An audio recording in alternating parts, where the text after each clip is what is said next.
This is Decision Point with Anand Nanduri. The Decision Point is back.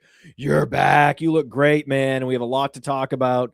The business of the NFL, how it affects fantasy football, and the clear and obvious first topic to discuss today is Brendan Sorsby. Brendan Sorsby. I have to admit, I wasn't that familiar with the person that is Brendan Sorsby a month ago, but boy, oh boy, do I know who this guy is now. Just like he's the player, the athlete that I'm thinking about the most right now, and I think that's kind of bullshit. I'm kind of pissed that this is a topic of conversation. This is what we're talking about in June. That this is what people are talking about in Dynasty leagues. I can't believe this asshole is sucking all the oxygen out of the room. I mean, first of all, Matt, good to see you. Long time no see. Yes. It's a weird thing, right? Like, we have nothing to talk about right now as training camp gets ramped up. So I think this story is taking on a mind of its own further. We haven't had a supplemental draft pick since, I think, 2019? It was the Cardinals. It's been a long time, like, since we've had any situation like this. Obviously, famously, Terrell Pryor, Josh Gordon, former supplemental draft picks. I think both of those guys went for second rounders. But this is a unique case because it's not like he was really fighting the NCAA as much as he was fighting public perception. Like, if you're an NFL team taking a stab at Sorsby, it's not like he's a situational wide receiver. It's not like he's, a potential just another guy on the roster. Like, this is a quarterback. If all breaks right for you, this is the face of your franchise that we're talking about here. So excited to get into it, man. It's a very weird scenario that I didn't ever think we'd see in real life. Like, I can't believe we're talking about him as a potential supplemental draft pick. I can't believe we're talking about him as an NFL player, period. But I mean, what you'll hear from people all across the spectrum, you'll hear this guy's worth the risk. You'll hear this is something that I wouldn't touch with a 10-foot pole. What up, Dave?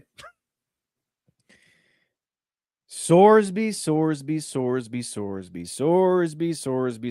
So just to make sure everyone is on the same page with us, Brendan Sorsby was accused and later admitted to betting on sports, betting on college football with the league he was playing in, and finally betting on his own team. Yikes. That's the cardinal sin. You don't do that. No matter what else you do, you don't do that, right? We've had players accused of murder. That's the one thing that there's been a hard line on. You do not do this and ever get a shot. There's no shot, right? We are 12 years removed from Roger Goodell saying gambling in fantasy football are hand in hand. You can't play fantasy football. You can't go to a show if you're a QB. Sorry, Tony Romo, you're not going to Vegas. We're 12 years from that to now. Brendan Sorsby was once cleared in court to play potentially this season. Texas Tech finally takes the heat. The Big 12 outmaneuvers them in a court of law, and they say, shove it. We will basically cancel your existence as an athletic program. And so obviously they pull back and they say, hey, Brendan, sorry, you can't suit up for us no matter what the court said. And here we are. So now you have a quarterback that most people had, third, fourth round grade on, that is a pretty decent football player at Cincinnati. And, anybody that's garnering NFL attention as a QB particularly means you're probably a pretty good player. Now, that being said, you were at Cincinnati, dog. Like, this is the Big 12, and, you take that step up. That's why he wanted to go to Texas Tech, right? He wanted that next level of competition, potentially play for a national title. Dante Moore, obviously going back to Oregon, was a big story and a big domino shift there. But I think, had he come out, when quarterbacks typically come out, there were people, in a weak QB class, he might have gone at the end of the first round, even though he had a third, fourth round grade, because, people get desperate. And that's what happens at the end of the first round in the NFL draft. We see it every year. He should have just came out. This is the weird part. Now, he should have just came out. It's not like he was a young man. He's already had 4 years in the league, 2 at Indiana, 2 at Cincinnati. Just come out. And the thing is, no matter what it is, you can't bet on your own team. You cannot do it. That's the one hard line in the sand, right? There's prediction markets and the NFL's in bed with gambling, all kinds of stuff going on there, right? But you take a look at this and you ask yourself the following question. Is the discount on this player that you're going to get because he's a supplemental draft pick, right? You take this player. Let's say he's great, right? Like, let's say he's Dak Prescott level good out the gate. He's still the face of your franchise. You are a multi-billion-dollar organization with a guy that checked himself into gambling rehab less than 2 months ago. This is crazy. If this all works out, this is best case scenario. What you're telling me is someone that did a 30-day inpatient program that has gambling problems that stretched back well over a half decade, right? Where he's Venmoing people, where multiple schools have been involved, from Indiana to Cincinnati. He's Venmoing people for this and Venmoing people for that. There are bets that he placed on his own. He's betting on his own team. At some point, we have to ask the question, what is worth it here? Even if he hits, is it worth it? Is it worth asking the question every time he turns the ball over? Is he juicing the spread this week? Every single time that he hands the ball off the wrong direction, right? Turns to his left instead of his right. Every time that he takes an extra step here, there, everywhere. We have people scrutinizing every drop back of every QB in sports right now. You're going to add this to that and hope that he's worth it? There is no draft pick available, period, that I would even consider. Now, again, there are people in the league win at all costs. He will get drafted in the supplemental draft. There's no doubt in my mind about it. But because the bets he placed were on his own team to win. Oh, I mean, we can spin it however we want. No, I know there are NFL equity holders who love to bet, and they love the idea of someone betting on themselves.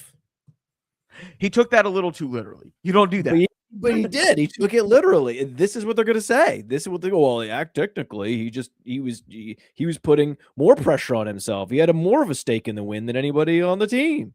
You could hear that. You could hear that. I just want to take a step back, as you did. You took a step back. We're taking another step back. Just to process for a moment how wild this is. This whole situation is mind-blowing. It is absolutely the product of where the culture has moved the last 5 years. Yeah. Gambling used to be stigmatized, and then Vegas became an amusement park. Sports betting was still stigmatized. And then LeBron starts to promote DraftKings. And it's like, okay, if LeBron's promoting DraftKings, what are we even doing? There's in that scenario, there's no foundation from which you could build an argument against making sports betting ubiquitous. Well, if LeBron's the spokesman, I mean, who is the most ubiquitous sportsman in the world? Well, Messi. But after Messi, Ronaldo, and a couple of these soccer players were watching in the World Cup, it's LeBron. So this is the place that we're in, where there were people at Texas Tech, Anand, who thought Sorsby was going to be playing for them. Yeah. Yeah, they actually thought that. They thought that, there was an injunction granted by a judge, therefore he's going to be under center for us. Let's go ahead and project a couple extra wins for the Red Raiders this year. Yay. I'm sure boosters got together. I'm sure there was a group of boosters that got together and, had a party, or at least a toast to Brendan Sorsby, right? I'm sure they did. They toasted him and they said, it's going to be a great year, for Texas Tech football this year. And it's like, think it through, think strategically about what's going to happen if he's on the team. How will other schools react? Right? How will the campus react? How will the teammates react? You just think it through. And then you're like, okay, I could see him winning over the fans and the student body. Okay, I can see him winning over his teammates. Okay. But it stops at you are a member of an organization of football teams and athletic programs. And they're not, the steps will be taken to prevent you from ever rolling this guy out and having him take a snap from under center or from shotgun with Texas Tech. They will ban the school. Athletic directors will remove all Texas Tech games from all schedules across all sports. Right. Okay. And then every member of every team is going to be lining up at the door of the athletic director saying, you need to fix this. Yeah. And the only solution is Brendan Sorsby will never step foot on Texas Tech. He'll never throw a pass for Texas Tech. He'll never see the locker room inside Texas Tech. It was never going to happen, regardless of what the judge ordered. Who cares? You're part of a community. You're part of an organization. You're part of a larger collective. And it that would never happen. And yet now he's going to go professional. And historically, that's never been allowed. No. Right? No.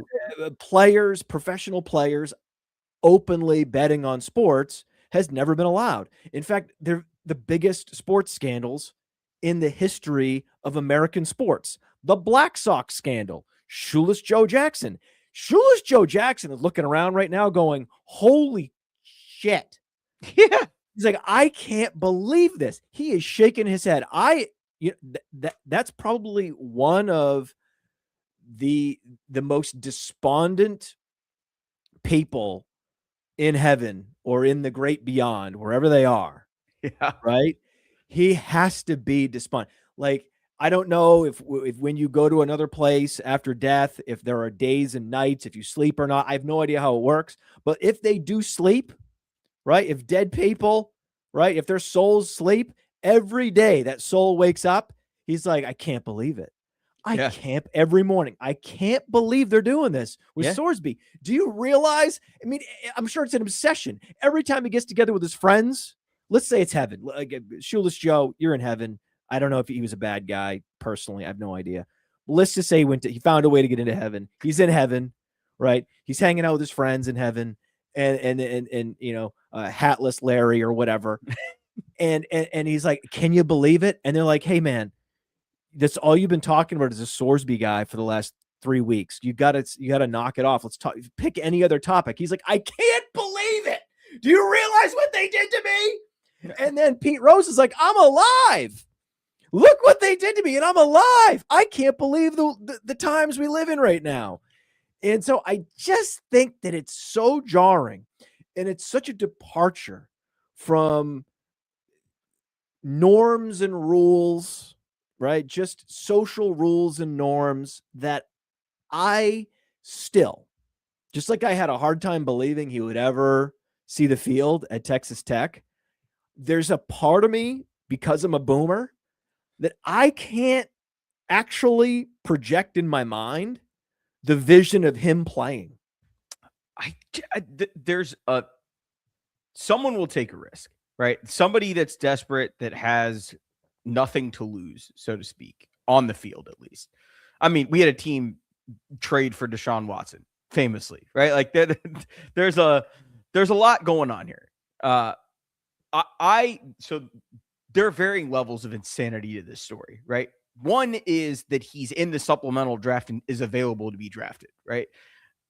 Goodell should strike that down immediately. That's my opinion. I don't even think the NFL has the option to hold a supplemental draft or not. My understanding is this is 100% an optional step that the NFL can take to allow a player to play in their league this year. I don't think there's no collective bargaining element to this where it's been agreed upon that is this like a US labor law? Where does this come from? This idea of the supplemental draft and that it's necessary? So basically, the idea is players that missed the deadline to apply for the original draft for whatever reason. Sometimes it's suspension, sometimes it's eligibility exhaustion, whatever the case is. Right. Obviously, this is a very unique case in that he still does have eligibility for college, but not necessarily anywhere to go. So as far as the labor law and that side of it goes, I have no idea. And the reason I have no idea is basically because a court in Texas said, well, NCAA, you have no power here. He can do whatever the fuck he wants. The real issue here is that the NCAA has no agency to do anything. In court, they get curb stomped every time they go. That's the real issue here. But overalls, right? But in this one case, the NFL could basically say to Brendan, hey, dude, take a year off, prove to us that you've changed, go into the 2027 draft. They are not doing that. And instead, it's now a situation where some would say it's the best of both worlds. I think I read something yesterday that Texas Tech isn't asking for his NIL money back. So the man made $5 million. That was the reported number, to show up on campus for a couple minutes, get his rehab paid for, and then go to the NFL. Like, all of this is totally unprecedented. And I remember you and I weren't close yet, but I'm sure you remember when Christian McCaffrey opted out of a bowl game and it was the end of the world, right? Oh, now that's yes. commonplace, right? Yes. Right. So the question becomes, is this truly a one-off thing? Because we know he's not the only player doing this. There is no way that of every player in Division I college football that he is the only one doing this. Now, he's the first one to be caught. The only reason he went is because he was going to get caught. They knew someone had information about what was going on here. And now the question becomes, if you're an NFL team, right? Let's say it's the Eagles, right? Howie's pretty sharp, loves to get a value, right? Let's say that the bidding he goes for like a 5th round pick. Well, he's better than a 5th round player. Clearly he's better than, what you would typically find in the 5th round, especially at QB. So Howie takes a shot at him. The question that I have is, if you are someone else in the media, right? This isn't really our lane of talking, but if you're someone else in the media and Jalen Hurts starts to throw 3 to 4 really bad interceptions, right? And it's to the point where, like, there was that Carson Wentz, Jalen Hurts, like, Carson's doing so poorly that we might have to give Jalen a shot. Are you really going to give Brendan Sorsby that shot? Are you telling me right now, like, objectively speaking, that you would feel comfortable putting him on the field in 2026? Sure, it may be last-ditch effort. It may be he's the 4th-string emergency QB. Kendall Hinton started a game for the Broncos, and he was a wide receiver. We've had a lot of weird things happen in the NFL, but I'm saying, if you are a owner of a $1 billion+ franchise, are you letting that guy represent you in any manner on the field? Because it's one thing to take 2 to 3 years and let him sort through his demons and whatnot. We are talking about, this came out in April. This came out in March, right? Like, we're not even 3 months away from the start point of this. What are we talking about here? This is insane. I can't believe that there are people discussing, oh, he would have gone for a 1st-round pick. Yeah, but totally different scenario now, right? Like, back in the day, we had a obviously different scenario. Greg Hardy, established NFL veteran, right? Gets accused of horrible domestic violence, eventually signs a contract. Brett Favre, at this point, known pill popper, never got caught for it, but it was well known, right? He comes out, puts out a memoir about it, all this stuff. But again, already established NFL player, quarterback. Did you read that memoir? I read pieces of it, but Is it any good? It didn't keep me long. Can't be good. But you look at all these things, right? And you're sitting there and saying there's a track record of he can play. Here, we don't even know that. We are hoping that he might be a capable NFL quarterback. We don't even know that much at this point. And what you're telling me is you might be blackballed forever as an NFL franchise for taking a shot on this guy. Now, again, we've covered this ad nauseum on our show. Atlanta has avoided all flack for their pursuit of Deshaun Watson, right? Because they weren't the ones to actually get him. That's other wow. Talk about memory lane. Other teams in the FBS would have grabbed Brendan Sorsby, probably would have done what Tech did.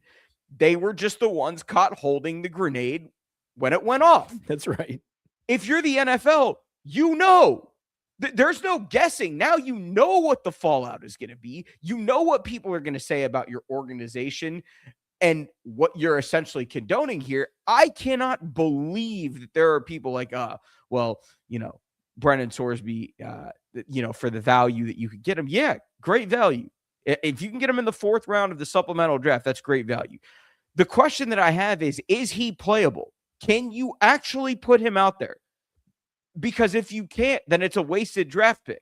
You're buying the shirt that's a size and a half too small, hoping that one day you lose the 25 pounds to fit into it. It sat in the back of your closet for 4 years. What are we doing here?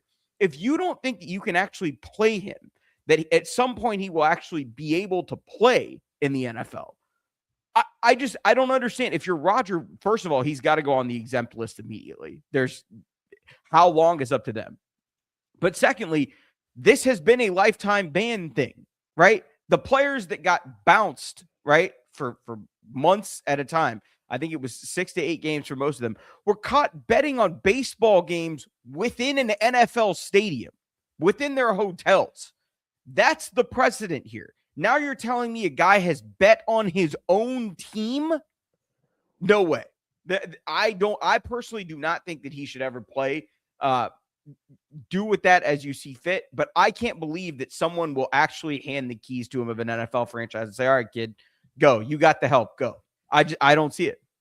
He has not yet had a 3,000-yard season, even though he's had 2 straight seasons with 12 games started at Cincinnati.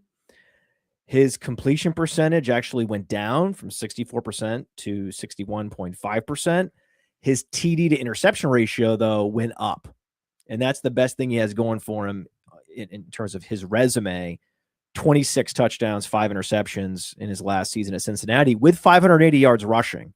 So he takes care of the football, he makes plays, and he can extend drives with his legs. That guy's a day 2 pick all day. Yeah. Okay, that guy's a day 2 pick without the baggage. He's at least a 2nd round pick. Would he make it into the 1st round? I believe he would have this year. Ty Simpson was a top 15 pick. And that's his closest comp. Yeah, that's his closest comp, top 15 pick. Would Ty Simpson have been drafted in the 1st round in 2027? Unknown. No. There are so many great quarterbacks. We're not sure how many of them are going to enter the draft. We're assuming Arch Manning and others, but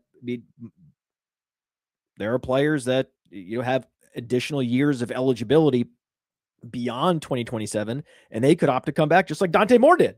Yeah. So, but there is a world where there's such an influx of elite quarterback prospects in 2027 that Sorsby, even without a gambling addiction, would have not been a 1st rounder. Yeah. Those saying he's a 1st rounder is that is a projection. But the thing is, there's a lot. There was a quarterback from Cincinnati, and his name was Ritter. Remember him? Oh, yeah. Right? Desmond Ritter. Mm-hmm. Went to Atlanta. Desmond Ritter's year, there were a number of quarterbacks projected to go 1st round. Do you remember this? Yeah. Malik Willis. I can go down the board. Do you remember a guy named Shadur Sanders? Right? There's a lot of quarterbacks that are projected to go 1st round, and they never sniff the 1st round. Especially in a super deep class, this guy's profile is not a 1st rounder. He's not. So stop calling him a 1st rounder, a projected 1st rounder. That's not what he is. In a very specific world where he goes to Texas Tech and he throws like 4,000 yards and he has like a 40 to 8 touchdown to interception ratio and runs for over 500 yards and leads them to the college football playoffs and all these things happen, right? Then yes, Very much first rounder is in his range of outcomes, but he would have had to play this year and play at a high level that is vastly better, higher level of production than what you saw for 2 consecutive years at age 20 and age 21 at Cincinnati.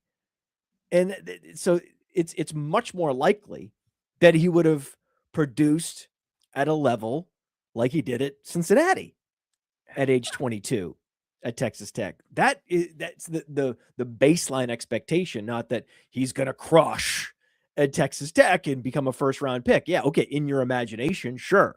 But it's probably not him. At his core, he's not a first rounder. No. Right? Or there's like a 85% chance he's not a first rounder. Okay. I think so. He's a backup quarterback in the league. Okay. I think realistically speaking, yes. He's a backup quarterback in the league, right? He is like I look at him like a bigger, faster, stronger Sam Howell. That's Brendan Sorsby. But that guy has value in superflex leagues and Dynasty. That guy's going to have some value. That guy's going to see the field at some point. He's going to start some games. Spencer Rattler started games last year. Let's go down the list of guys that started games. But no, Spencer Rattler just didn't come in and start a couple games because the quarterback had a broken wrist. He came in as the starter week 1. Right. So it's very much in Sorsby's range of outcomes that a year or two from now, he could be the starter week 1. That is very possible. But first round talent, no, probably not. No. Okay. So then you have to ask the question, okay, you're an NFL team. Is it worth it? Is the juice worth the squeeze right now? What you're saying is, in a rational world, 32 teams would evaluate the risk of Brendan Sorsby to the league and their own team, and they would opt out of bidding on him in the supplemental draft. Yeah. I think realistically speaking, they won't, because there is a competitive advantage if he's good, right? Like you just said, he does have value. The question is, where does that value lie, right? If he has value as the theoretical upside experiment that you're never actually comfortable putting on the field because of the questions that will be asked, if you do, does he really have value? Like, he has value to a scout. He has value to somebody that sees what he can be, right? This is the concern, right? The comment down there is perfect. The risk involved here is so high because one game, right? One game that he decides, oh, I can give my buddies a tip on this wide receiver that might be out today, right? I'm not actually gambling on it, but the group chat's still in it, right? It's one decision like that then somebody asks, well, is the league entirely just compromised, right? Should we have DraftKings as a sponsor? Should we have all of these things? You're so close to that line already. College football is a different entity because you're talking about mostly 18 to 21-year-olds. The conferences are their own entities. The schools have much outside of football to talk about, but the NCAA kind of did the student athlete thing as guys for a long time. The big bad wolf had no bite at all. This is different. You are getting drafted onto a team that has collective bargaining. You have rights. The union will protect you. The question that we're asking ourselves here is not, can Brendan Sorsby play at the NFL level? Clearly, the answer to that question is yes. Otherwise, there would be no reason for a supplemental draft, and he, like many others, would have just gone their way to the CFL or the UFL or abroad or do whatever. The reason that this exists is because his talent is such that he would have been drafted. Now, where is what we're discussing right now? I personally would not do anything other than a mid-day 3 pick on him, because even best case scenario, like we're talking about, there are going to be a lot of really difficult questions to answer about him. No. You wouldn't even take the risk. If you think he's worth a mid-day 3 pick, then you're not gonna let zero interest. Building. The player is good. I have no doubt that the player is good. No, there will be a team that is willing to post yes a second or third rounder a forfeit a pick that has real value because they value him and they think the reward outweighs the risk. I think those teams will be in the minority because it's irrational, but there will be these teams. I mean, NFL equity holders and GMs act irrationally all the time. So just get ready for that. I can tell you, based on what I've looked up, we want to hear what AI has to say about the NFL's requirements around the supplemental draft. Yes, but first, which AI model? Because that's important. Well, Gemini, I have Gemini Fair. saved because I'm Fair. logged into Gmail. So I just pulled up Gemini. That's the quickest thing I could do. Fairs. Okay, so it's right there. So Gemini says, this is the Google AI product. Gemini says, no, the NFL is not legally required to hold a supplemental draft just because Brendan Sorsby applied. The collective bargaining dictates how a supplemental draft must be conducted. The league retains ultimate authority over whether it takes place and who is allowed to enter. And I read further, and there's no legal obligation. There's no collective bargaining element to this. As you said, in the collective bargaining agreement only speaks to how a supplemental draft would be conducted. There are no antitrust concerns and there are no labor law violations if the NFL opts to deny Sorsby his petition. So the next step for him is that he petitions the league by June 22nd to have a supplemental draft held for him. And there's just so much gall here, right? He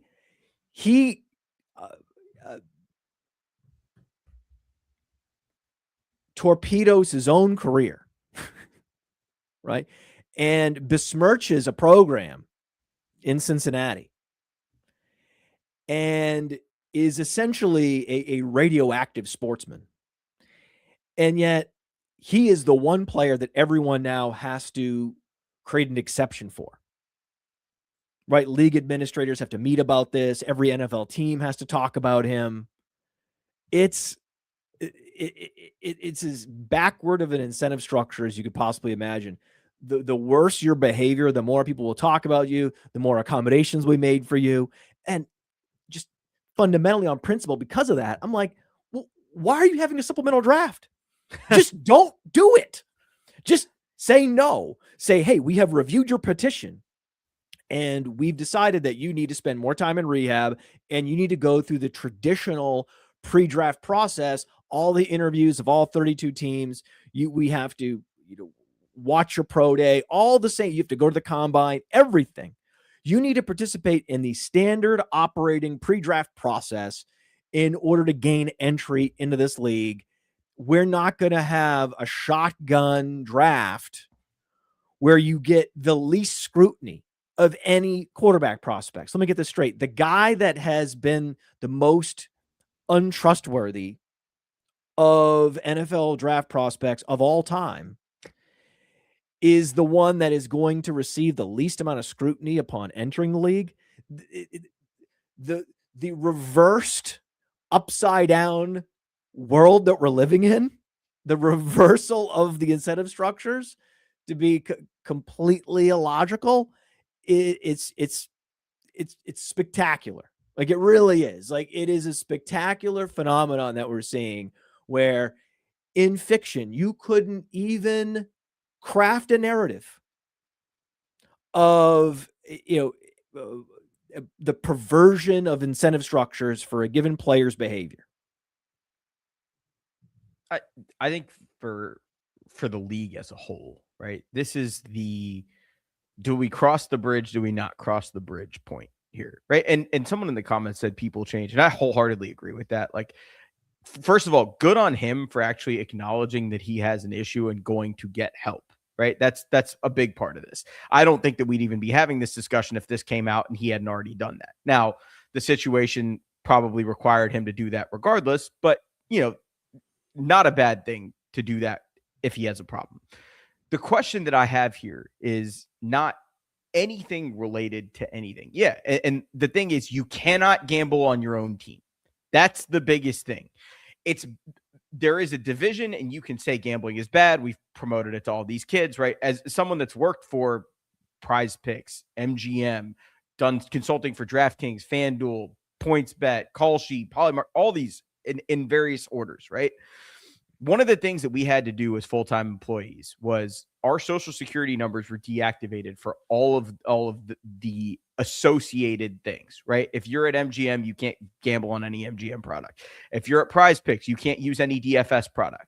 So there are these provisions in place for even employees of those companies. If you think about it this way, the only reason that Sorsby was able to fight this in court is he wasn't an employee of anybody, right? He wasn't employed by the university. There was an NIL situation where he was being paid for his name, image, and likeness. But the truth of the matter here is he benefited greatly from the fact that the NCAA is toothless. They have no right. They have no legal framework to stand on. He benefited directly from that. The question is, as the NFL, right? Once you are drafted, we're talking about the CBA and we're talking about the Players Association. He's not in the Players Association yet. He's not been picked up by a team, right? As a draft prospect, that's one thing. But he made the decision to become a draft prospect 20 minutes ago. Like, this is not a long-term, like he's had 6 months, he's been blackballed. No. We have a situation here where the guy was not even caught. They self-reported this. Tech found out, self-reported it, sent him to rehab on their dime, and basically said, hey, buddy, go get help. They hoped to find a way to let him play this year. Once Tech found out the fallout of the fact that legally they could get around and actually do this, they realized that it was threatening the fabric of not just them as an entity, but of the way that people schedule them, not just in football, but across sports, period. Yeah. Our lacrosse team can't play anybody now. Right. And now their own conference was ready to take them to court and drop the hammer. Of course. So they realized the gravity of their error and basically said, Brendan, get the fuck out. Like, we'll help you however we can. We can't do this. The audacity to even try to bring him in. So after they didn't know the injunction. This is, as far as I am aware, this is from people in and around. Texas Tech was not aware that Brendan Sorsby had these demons. No, I know. I'm saying after the injunction, after the admission, after the injunction, the fact that they were standing by him the whole time through the legal process, as if this was going to be settled in court. No, again, it's no, you can't. This is one of those things that you're never going to win in the court of public opinion, right? There are. I'll give you a great example. Go way back, right? America loves a redemption story. Michael Vick is one of the better ones, where he young, got a lot of money, did horrible things, right? Rebuilt his image, did his time, served the time, right? We came back. Remind people what Michael Vick did. Yeah. I mean, I don't think that these are one and the same, but what I'm saying is Michael Vick was running. He was the commissioner, essentially. He was the effective commissioner of an illegal dogfighting ring. Yeah. And again, this guy got a second shot in the NFL, proved that and in dogfighting, the dog's goal is to bite the face off the other dog and kill it. Yeah. And then again, public perception on Michael Vick changed over time. Now, there are the people that will forever say, fuck that guy, and they have every right to say it. There are some people that love the redemption story and loved what he did on the football field. And, you know, there are always those two sides. But here, even the most staunch Tech fan that's like a Brendan Sorsby defender, if you go talk to a Texas Tech fan, they're like, something about this feels wrong, right? It is, you know, there's a hive mentality, us against the world, etc. So there will be those people. Right? No, and this is not a Michael Vick level situation. I don't think it is. But it's the one thing that actually he didn't harm. No, but it threatens your sport. Another human. He did not harm an animal. Societally speaking, these are socially not what he did is not the level of Michael Vick. But the fact that Michael Vick was a generational talent made all the difference. If Michael Vick was a backup linebacker, he would have never seen the league. Yeah. And Sorsby is a fringe starter. Like, if Sorsby were in the NFL He would be the QB 28 to 38. We don't know where he would, but that's where I would project him. And that's just not enough. So if Brendan Sorsby was running an illegal dogfighting ring, he would never take a snap for an NFL team. Yeah. Okay. So they're very different things. Yeah. I'm just saying. But the long-term risk to the health and growth of the league is actually more at risk if there is a proliferation of Brendan Sorsby's behavior among NFL players. Right. So if a bunch of NFL players start running dogfighting rings, then authorities are going to get involved, and there's going to be this whole thing, and it's going to be this whole panic about it, and it'll be shut down. And thank God, and hopefully the minimum amount of dogs die. I just took my little rabbit pet to the vet today, so I'm a little bit. I don't know why I'm like sensitive to this whole, killing animals thing and harming pets. I don't know why.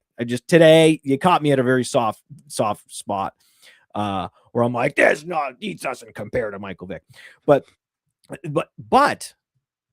it would be more damaging, right? I mean, the NFL had a serial killer playing tight end in New England. Mm-hmm. And they said, hey man, this guy's got a screw loose. We didn't know. We're sorry. We had no idea. In fact, these guys are paid to be vicious to each other on the field. So maybe even these guys have a predisposition to violence. Certainly, if you're playing a gladiator spectacle, that's just logical. Okay. And then that's what they said about Michael Vick and everything else. But that would be a short-term scandal that then we would have to talk about on a podcast 10 years later and remind people what the hell happened. Yeah. Yeah. If there is a proliferation of NFL players betting on NFL games, that is an existential threat to the league. Therein lies the problem, right? It's not just Sorsby. Let's say he starts a game for the Eagles. We've been talking about that. I mean, can you imagine? Can you imagine there's a comment. This is why I love live streaming the show on YouTube and on social media. Mike Vask 21 or Mick Vask. Thank God it's not Mike. Mike V. I thought it was Mike V. I was like, wait, is this? No. What is this? What is this? Who is this apologist? No, that's not what's happening. Mick Vask 21 writes, Sorsby about to get caught betting on rabbit fighting. And that is a thing, by the way. That is a thing. And it's all sad. It's all sad to me. I don't want to go down this rabbit hole. Oh, Dad! Oh, Dad! no. Oh, Dad! No. Oh, come Dad. on. Why, Dad? Why? Why? You had one job. I had one job. God damn it. I had to do it. Oh, my daughter will be proud on that one. But and she'll be proud that I'm sticking up for our man Ashton, our little rabbit. But yeah, that would not be as bad. That would not be as bad because you can go to French restaurants and order rabbit. You cannot go to French restaurants and order dog. Yeah. The really strange part about this is this all happened so quickly that it was like Tech and Sorsby against the world real quick. And now if you're the NFL, right, you have all the information. This is not sneaking up on you. We just touched on this, but the real scare here is he starts for somebody and people start betting the other team and betting the other team and betting the other team, right? Now, someone in the comments put something else in there that I think is interesting, where they were talking about how NFL players are betting all the time. Yeah, it's on somebody else's, like that they're betting through their cousin or through whoever, right? Now, we can't stop everybody from doing that. It's impossible. There's no way to put barriers in place to prevent that. It's just not possible. Human beings are going to do whatever human beings want to do. In this case, though, you are in a spot where he may be the sacrificial lamb. Like, he may be the guy that gets caught and it is blackballed, and they basically draw the line and say, this is the guy that we're going to make an example out of. The reason that I say that is every other sport has had their, era of scandal, right? We've had, you brought up Shoeless Joe, right? The Black Sox. There are a bunch of. I feel so bad for Shoeless Joe. Right? He cannot, wherever he's looking down from or up from, probably down again, probably down. He's so confused. Oh yeah, he can't believe it. This guy, again, I don't know if they sleep or not wherever they go, the souls, but there's no way he can get over this. There's no way he can come to terms with this. How do you prove collusion? That's the thing. Guy. How do you prove someone fixed a game? This isn't Paul Crewe in The Longest Yard. Shout out Alan Sandler. Like, this is not one of those things where this is a movie set. This is real life, right? There are 22 players on the field at any given time. How are you going to prove that a quarterback is throwing games or not throwing games? It's all perception. And the thing is, so much of it has been, well, the NFL would never really get in bed with gambling, right? Well, now we have DraftKings sponsorships and all of this other stuff, right? So systematically over time, we have pushed the line just a little bit here and a little bit here and a little bit here. But this is the one thing that we've always said, no, absolutely not. Never, ever, ever, ever, ever, ever, ever. And now we're having a discussion about it. That's terrifying. Because God forbid we have a scandal in the NFL where, people are point shaving or at some point we have someone betting their own unders or, there are so many different ways that this could go horribly wrong. It's a risk assessment at this point. And if you're an NFL team that has an owner that wants to win above all and you have a coach that you think can hold it down, cool. As a league, what do you do? That's what I'm much more interested in. The teams will take a shot on him, I have no doubt. But as a league, what do you do? Let's say he has to start a week 15 game, right? Hey, who's that guy? Looks a lot like LeBron. I have LeBron up on the screen, a LeBron offer. We're not sponsored by DraftKings, but apparently, according to LeBron, if you bet $5, you get $300 instantly in bonus bets. Right? Only for new customers. If you've used the app before, no good for you. This whole scenario is so extremely strange. Oh, good. Doomy McSludge. Imagine if Vegas. Doomy. Well, first of all, we have to just give Doomy his due. Okay, can you? I mean, the puns here. I mean, I'm feeling good. We're Doomy. We're gonna give him his due. Doomy McSludge. His avatar is the dude. Right, and it's the dude when just after he pulls his head out of the toilet and he puts his sunglasses back on, and that's great. And that all of the best scenes in that movie are involving his sunglasses, because when they're shaking the Walter's shaking the cremated remains. Remember the wind blows and the dust he's like getting on his sunglasses. Like that may be the funniest of all scenes in any movie. When when they're spreading Donnie's ashes in The Big Lebowski, I don't think it gets better. I mean, let us know in the comments. Let us know in the chat. Put it in there. Like the show. You're supposed to like the show. If you like the show, if you like this, actually breaking down the whole spectrum of issues and phenomenon and factors with this Brendan Sorsby scandal, debacle, situation. If you like this, like the show wherever you are. If you're listening to the podcast, share it with a friend, and also comment, right? Comment what your favorite scene is from The Big Lebowski. I would like to know. Mine's the spreading of Donnie's remains. It just because the deadpan look from Jeff Bridges, the dude, it's something that I aspire to. Like when I want to give a good deadpan, I try to channel him like that. That is the best. And this comment is dead on, man. First of all, epic movie.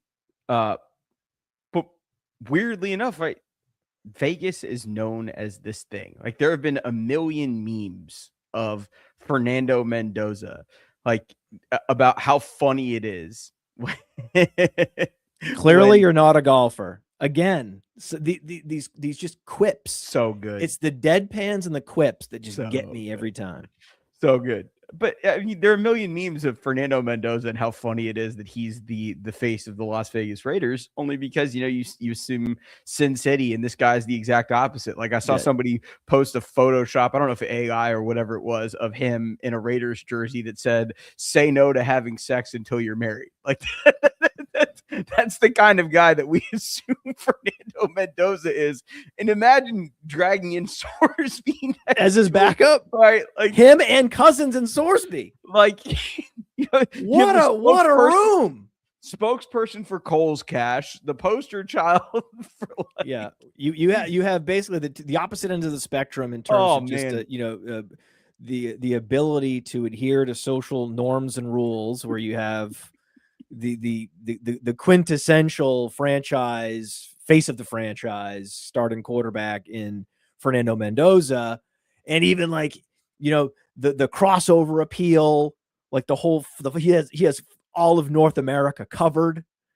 And then you've got Sorsby, who's in the opposite end of the spectrum, who's just trying to push the envelope, right? And it doesn't care if whatever he's doing is stigmatized. And then you've got Kirk Cousins, who's like, "Hey man, I get you like to make this extra money on the side. Like this is the Wild West right now. I make my money the old fashioned way. I hold out." So, right, they're cowboys. They're sports cowboys in different ways. But the bottom line is there's a lot at risk here. This is a potential Pandora's box for the NFL, specifically because the sport itself is very easy to rig if a player was so inclined. It's much, much harder for someone playing baseball, for example, where the biggest scandals have been. But there's also basketball, Tim Donaghy, right? We have Chauncey Billups. So you have multiple betting scandals in the NBA and in the Major League Baseball, and yet somehow the NFL has remained unscathed. I mean, they've been scathed in all these other areas. Like they've had, guys throwing women on beds of guns and serial killers and the spectrum of sort of violent behavior, but at least they didn't bet on the games. Right. Now it's like, well, actually, I don't think this is a comfortable conversation to have, but we need to have it now. Might as well. It's June in the off season, nothing else to talk about. If I'm a linebacker, throwing a game would be easy. Yeah. If I'm a cornerback, throwing a game would be easy because I can give maximum effort. In fact, I can even make it look like I'm giving 120%. But if I take a slightly different angle, that guy's gone. Well, therein lies the problem, right? We don't know the assignments of all 22 players on every play. So winning is shout out Dave. He said, "This is not Nom, this is bowling. There are rules." So we're getting some really good quotes. We are. But the biggest concern is, you know, we already have people that think that it's a framed product, that, you know, the winners are decided in advance, etc. But in this case, you have a legitimate question being asked, right? We have a guy that has a history of gambling addiction. We have a guy that's bet on his own games at 2 different schools. We have a guy that was trying to get to the 3rd school, right? And so I think the funniest part about this, given what we do on this show, is you're going to see similar fallout between dynasty managers and their commissioners as to what everybody's going to do with him, because there are some people saying push him to 27. There are some people saying It's a Oh, fab edition. There's all kinds of ideas I've heard out there. So if you I are have commissioner, thoughts on that. Oh, Anand. Oh, Anand, you're gonna wow. Talk about a Pandora's box. Oh, do I have thoughts on that? But it is. We are setting up, and the NFL is walking eyes wide open into this brave new world of the players that are playing on the field have a history of gambling on their own sport and on their own team. And you before Brendan Sorsby entered the league, you couldn't say that. No, with certainty, right? No. Keishon Butte, there's been scandals where players were betting and were rehabilitated. Calvin Ridley. Yeah. Okay, we've had this, right? So it's not the first time ever, but this is I don't remember hearing that Keishon Butte or Calvin Ridley ever bet on their own team in the NFL or in college. So I think this is crossing the Rubicon with Sorsby, and the quarterback position of all positions is the easiest. If you were, I mean, it is the hardest to play and the easiest to throw. Yeah. Right. Again, to throw the game. Oh my God. This is too good. I don't know. How am I so good at this? Yeah.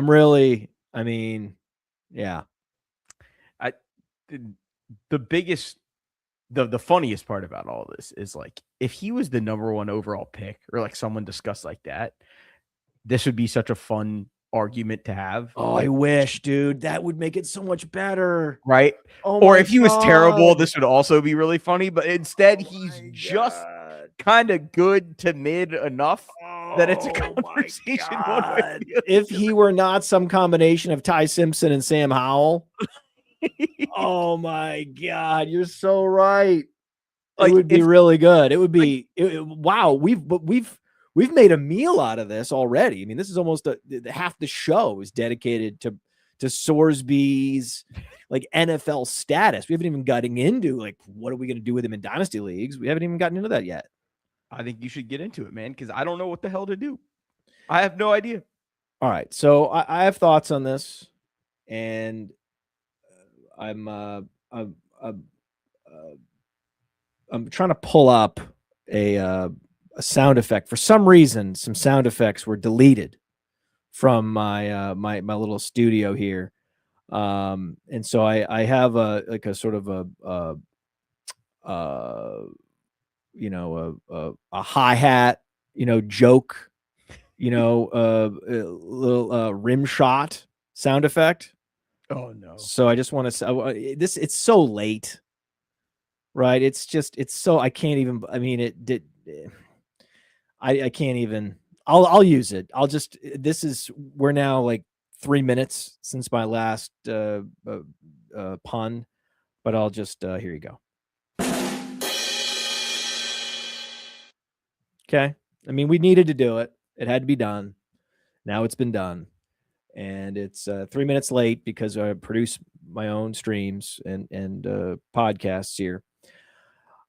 So that's it. I mean, so if I'm Roger Goodell, I am not holding a supplemental draft, and I'm going to force Sorsby to go through the pre-draft process. And if a full and complete reckoning happens between now and then, it also just buys time, right? It buys time for everyone to think about this. It buys time for him to prove himself that he can manage this habit, right? So there's a bunch of things, a bunch of positive supporting data elements and data points that could come in on this in the next year that would make everyone involved and everyone with a stake in the NFL and the NFL's integrity feel a lot better. Yeah. So why rush into this? Given the risk to the integrity of the sport, a sport where the franchises are worth multiple billions of dollars, to let the QB 29, future QB 29, call all that into question and risk it all for QB 29 for Sam Howell 2.0, I would not do it without another 10 months of pre-draft scrutiny. And that just means saying, thanks, but no thanks on your supplemental draft request. Your petition has been denied, and they can lay out a number of reasons. And because most people don't want him in the NFL, the vast majority of people do not have a stake in Brendan Sorsby's participation in the NFL. Most people would rather he never enter the NFL because they understand this risk and they love the league. I love the league, and I don't want them to risk it. Yeah. Right? We have a whole business built around this league. I don't want them risking it for Brendan fucking Sorsby. Yeah. Right? This isn't Arch Manning, man. If it were Arch Manning, it would be a different conversation, like you were saying. Yeah. So the right thing to do is to make him wait for the pre-draft process and do not honor his request for a supplemental draft. That's what I would do. Now, will they do it? I doubt it. I think he's going to be drafted in the supplemental draft, which brings about question number 2, right? Where do you think he's going? I think he's going in the 3rd or 4th round.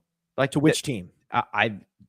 Any of the cellar dwellers. Take your pick. The Jets, the Browns, anybody that's looking for a QB that's just looking for a cheap ticket with upside. Anybody that does not have their 2027 starting QB on their roster. Someone in the comments dropped Pittsburgh. I think, I don't think that would be ridiculous, right? Like, there are a lot of teams where either they have a guy on a bridge that's a 1-year guy, or they just haven't figured out quarterback in the last 5 years and they're still throwing darts. I mean, somebody's going to take him, man. Like, it's like we led this off with. Somebody will be okay with the risk, the trade-off, risk reward. I just don't see the reward side of it. Personally, for me, I would not. I'm not even comfortable submitting a pick for him, but he has talent, and ultimately that talks. So give me, if we're just throwing out a round, I think probably a 4th round pick, maybe even pushing into a 3rd. That is what's going to happen. That is exactly what's going to happen. And he's going to go to Arizona, right? Yeah. Who we had just an owner intervene in the NFL draft just recently. Mm-hmm. We had the famous intervention for the Browns to go after Deshaun Watson. Yep. Right. Who's the owner there in Cleveland? That would be the Haslams. Jimmy Haslam. So Jimmy Haslam said, we got to get this guy. And he was dead wrong. Jimmy Haslam, very, very bad quarterback scout. Very bad. Very bad. Very bad judge of character. Very bad quarterback scout. Just bad on all counts. Bad, bad, bad. Stay out of the front office, Jimmy. So Cleveland would be another option, right? So we've seen owners meddling in Cleveland. We've seen owners meddling for Jeremiah Love, insisting that they draft Jeremiah Love, which, the roster watch guys insist that that was an owner pick. And I think that McShay is really the one that's was talking about that Love is going to go to Arizona, and it's not Monty Austinfort's fault. Yeah. Right. So those are the types of teams where you could see it just takes one guy. If you have a super powerful owner and they are used to just doing whatever they want, regardless of the social consequences, regardless of what the opinion of the other equity holders around the league are. We've seen it in Cleveland and we've seen it in Arizona, and those two teams just happen to need quarterback more than any other. Yeah. So that's probably where he's going, one of those two places. And you're talking about guys that are not used to hearing the word no. So whatever they want, they get. Yeah. And if they are invested in some way in gaming, it's very possible that they are, that they're pro gaming, right? They're famously the whole administration, right, is pro prediction markets, right? So there's certainly going to be a number of equity holders that are like, okay, I see the risk, but the winds are blowing in the opposite direction now. Everything's changing. Sentiments are changing. Public perception of this is changing at such a high rate that I'm going to bet on.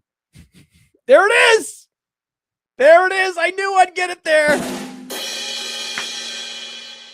I'm going to bet on getting the talent at value, and we'll watch the social forces evolve in our favor.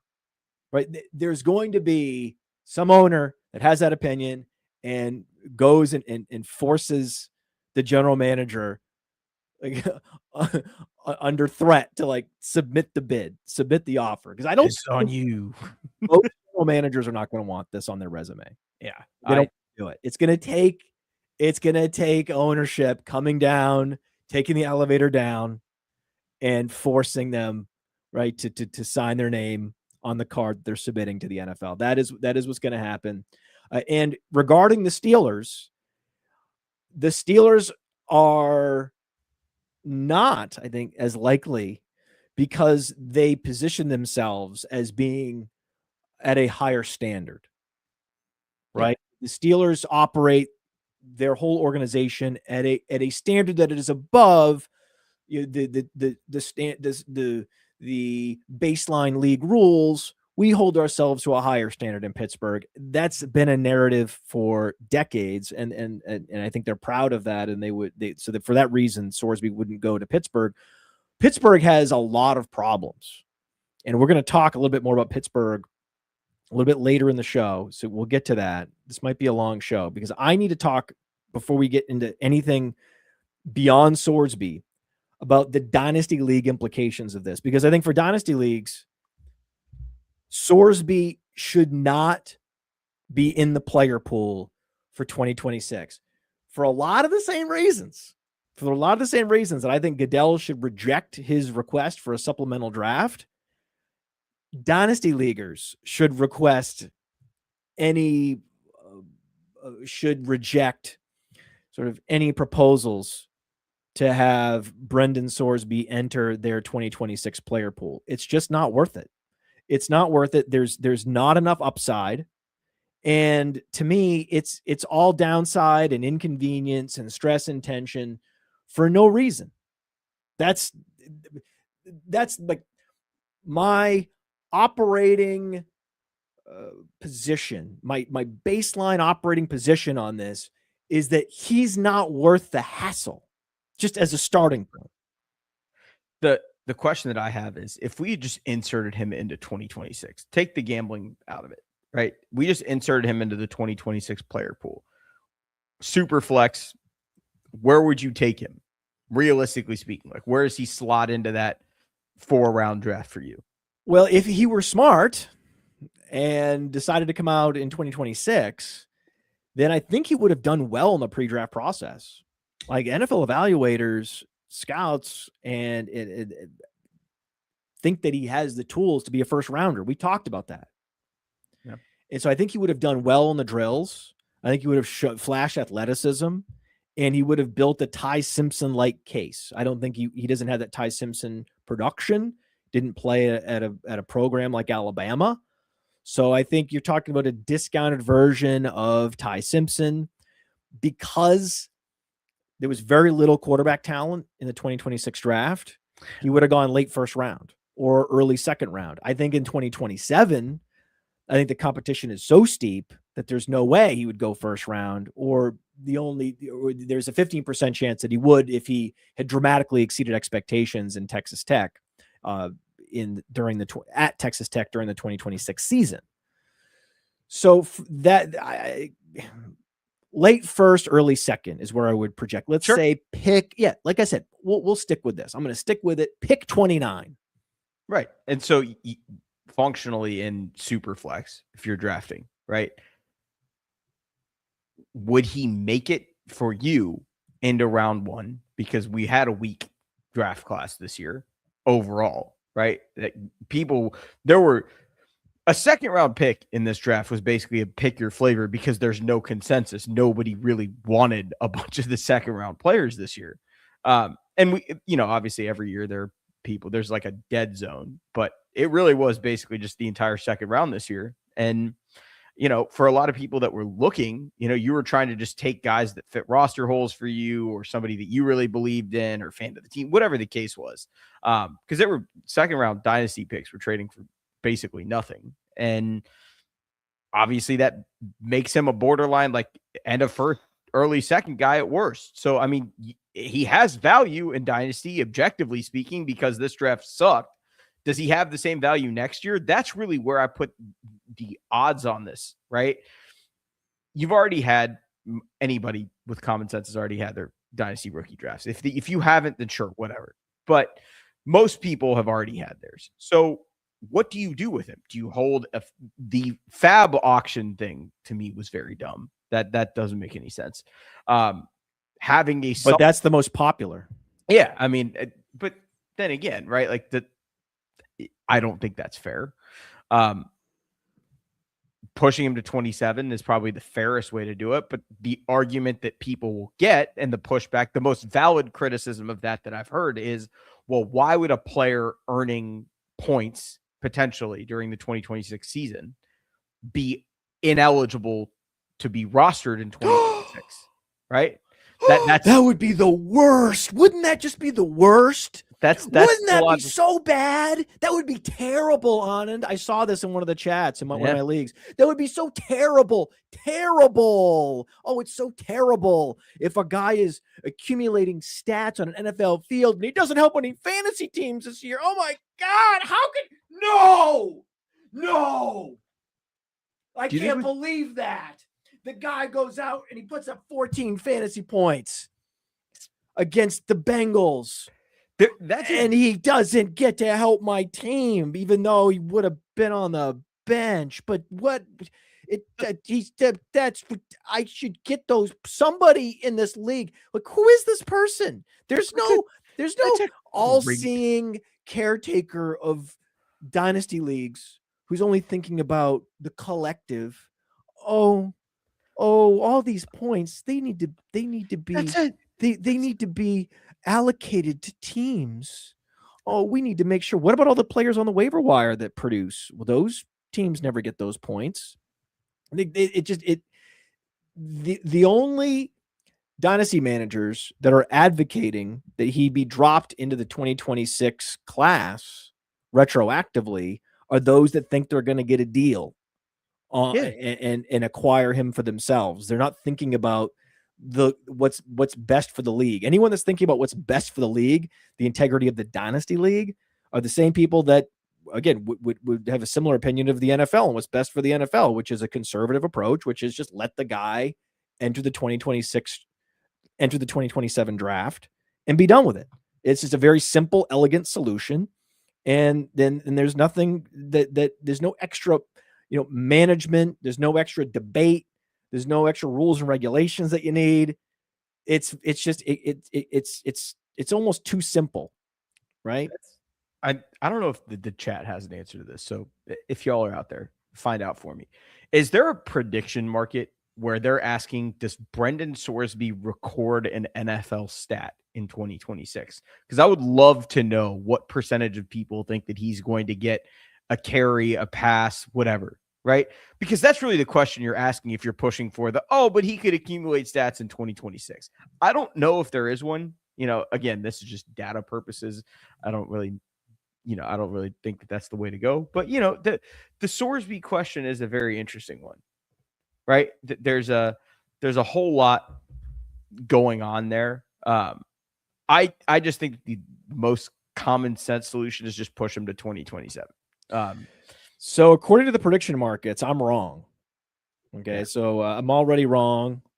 This is funny. Like, it's just funny how quickly I can be wrong. I just by typing something into a computer, and it's like, oh, I'm wrong. So apparently the favorite to acquire Brendan Sorsby this year is actually the Pittsburgh Steelers. There you go. Then it's the New York Jets, and then it's the Miami Dolphins. The reason why, okay, yeah, this is the reason. I think that these are silly odds. These are silly odds. I'm not going to pay attention to these odds, because basically what they're saying is these are the teams that are trying to win, and are stuck in the most brutal QB purgatory. Like that would be the logic, and that would be the logic that leads you to put the Steelers on top. But then the problem is the Jets and the Dolphins are clearly rebuilding. So which is it? Right. So and where's Arizona on there? Like it doesn't make any sense. Like that's those are inefficient odds. I'll tell you that right now. Yeah. So when we think about what to do in Dynasty, you need to get over this idea that every player who is accumulating points absolutely needs to be available to be added. That's not like a core principle of Dynasty leagues going into it.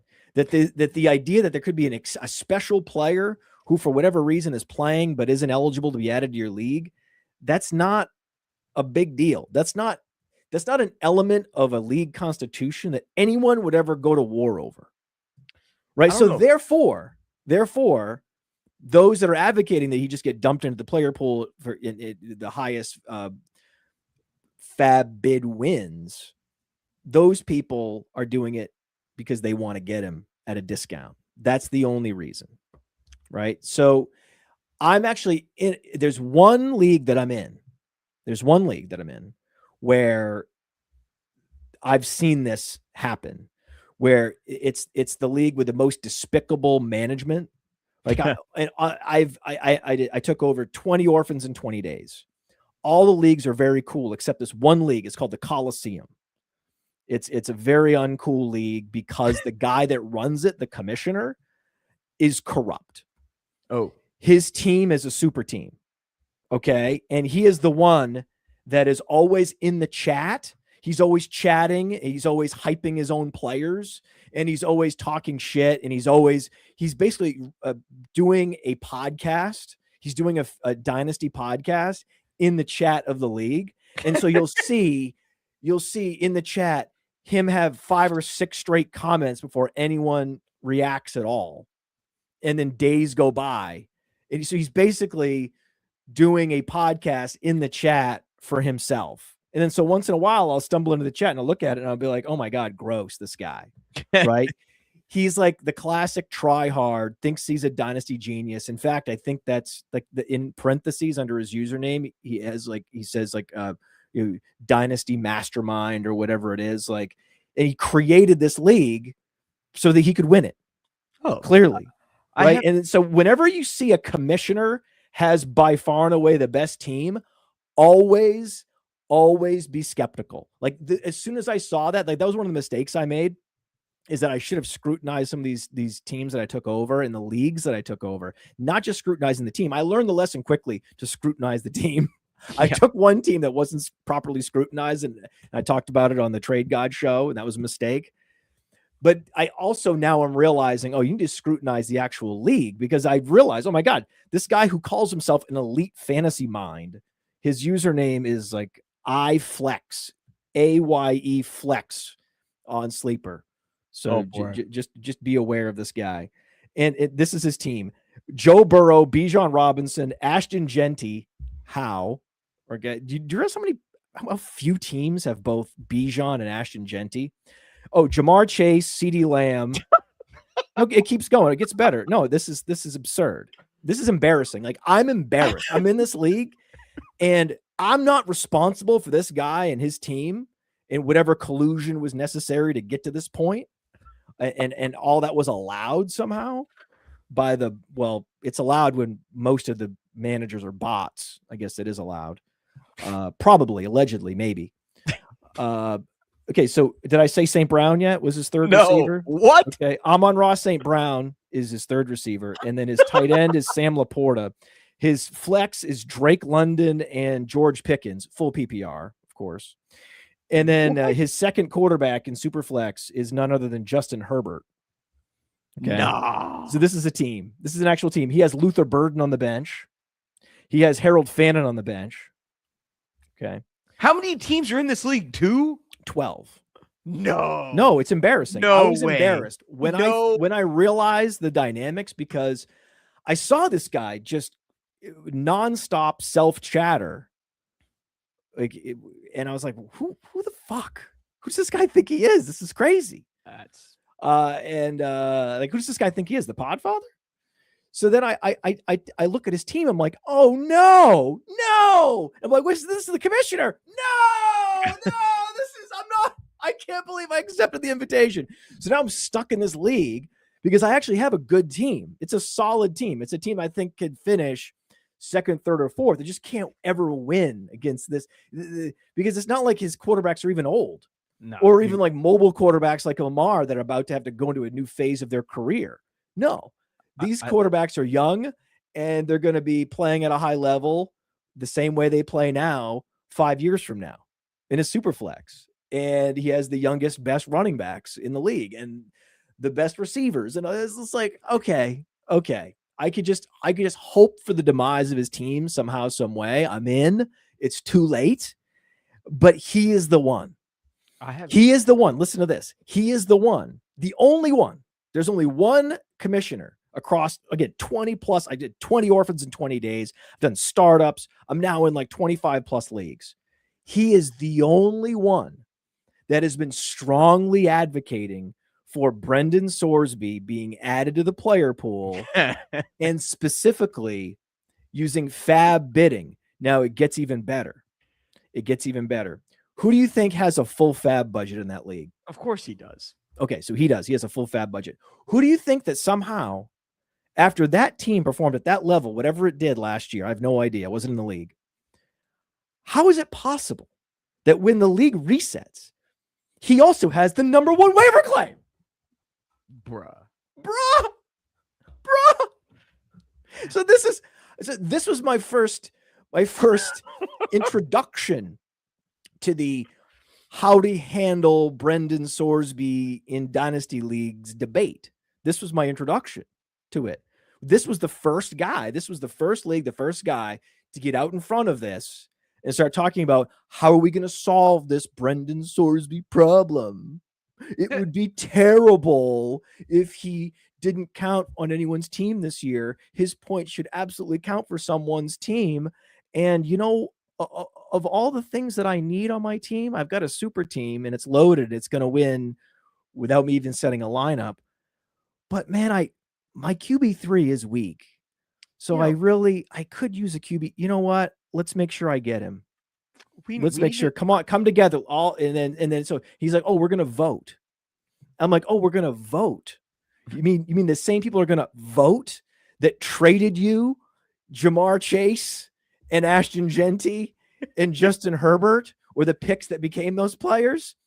The same friends of yours, the same colleagues and acquaintances of yours are gonna go ahead and vote? Really? That's what we're gonna do? I think we need to make additions to this guy. Yes, that should go. There's a Dynasty Dominator book that I wrote that is available on Amazon. It even has this great picture. Evergreen tactics. I mean, it was written after the 2022 season, but there are evergreen tactics. It's an evergreen book. It's all fundamental strategies for winning Dynasty leagues. There should be a chapter in that book, and I may start writing a new edition to include this chapter about how to commission leagues, how to manage them, because I'm in these other leagues, right? And this is the best. Like, so that's a chat that is very busy. He has a lot of thoughts, and basically their thoughts about how he can get Sorsby at a discount is basically what's going on there.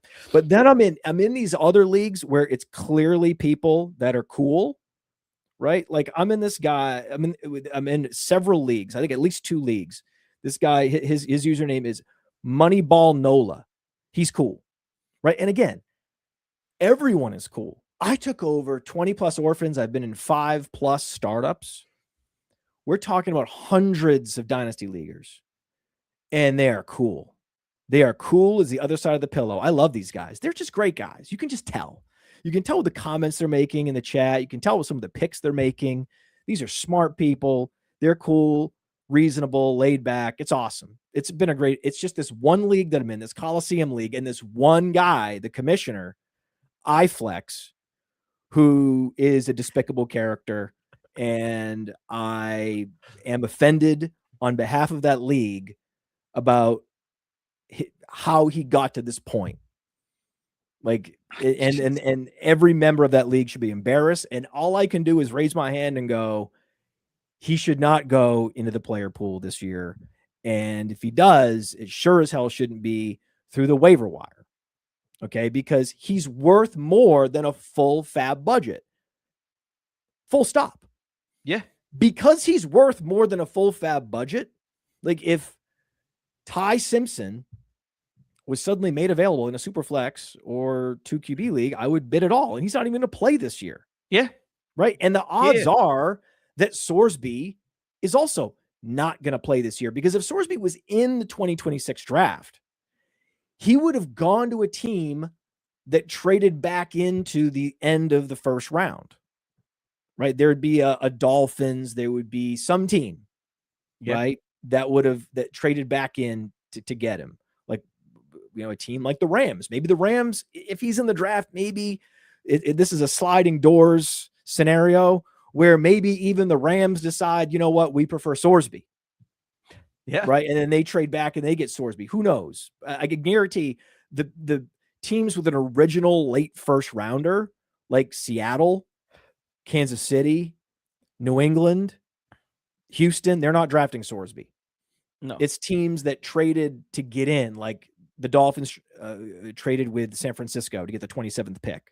Yeah. The Jets traded to get the 30th pick, and which ended up becoming Omar Cooper. Or he could have gone to a team that had an older quarterback, or a quarterback that they were not 100% sold on. So, for example, the Carolina Panthers could have been an option. The Buccaneers, Detroit Lions. Like, these are all teams that could have drafted Sorsby, and he would be on the career path just like Ty Simpson. And he's probably not going to produce this year at all. That's if he goes through the 2026 pre-draft process. Yeah. Right. And he's participating in camp, and he's getting acclimated to the NFL, and he's learning the playbook. The supplemental draft is not going to happen until July. So he's going to show up late July, August, and try to plug himself into the matrix and figure out how to run an NFL team, an NFL offense in a couple weeks. And you think that he's actually going to play much this year? Absolutely not. Again, there was a good chance, even if he went into the 2026 draft, he would play very little this year. Now the probability is even lower, because you can't possibly trust him until you're well into the season and he has fully picked up the playbook, knows all the assignments, knows where everyone's going to be, and is comfortable. It's going to take many, many weeks to get there. Yeah. So we're talking about minimal production anyway, right? Yeah. So that's the thing. It's like, what are you really getting? So this is why the Dynasty League debate really parallels the NFL, in that there's not a lot to gain from Brendan Sorsby at the NFL level. There's not a lot to gain from Brendan Sorsby in fantasy football in 2026. So don't even entertain the notion that he could be on a team this year and end up going to a team that gets an extraordinary discount on a player. Yeah. Right? Because that is very much possible, especially if you go the fab bidding route. Any amount is a discount. Any amount is advantaging a team, probably a team that, wants to win, right? So or already has a stacked quarterback room. If you're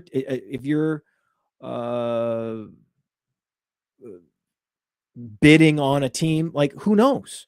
A lot of times these rebuilding teams, they're not as active. Yeah. The teams that are more active, they're going to be involved in the voting. They're going to be involved in the decision-making and be aware of the timeline to put in their fab bidding for Sorsby. Those are the more hyperactive teams that are going to be competing this year.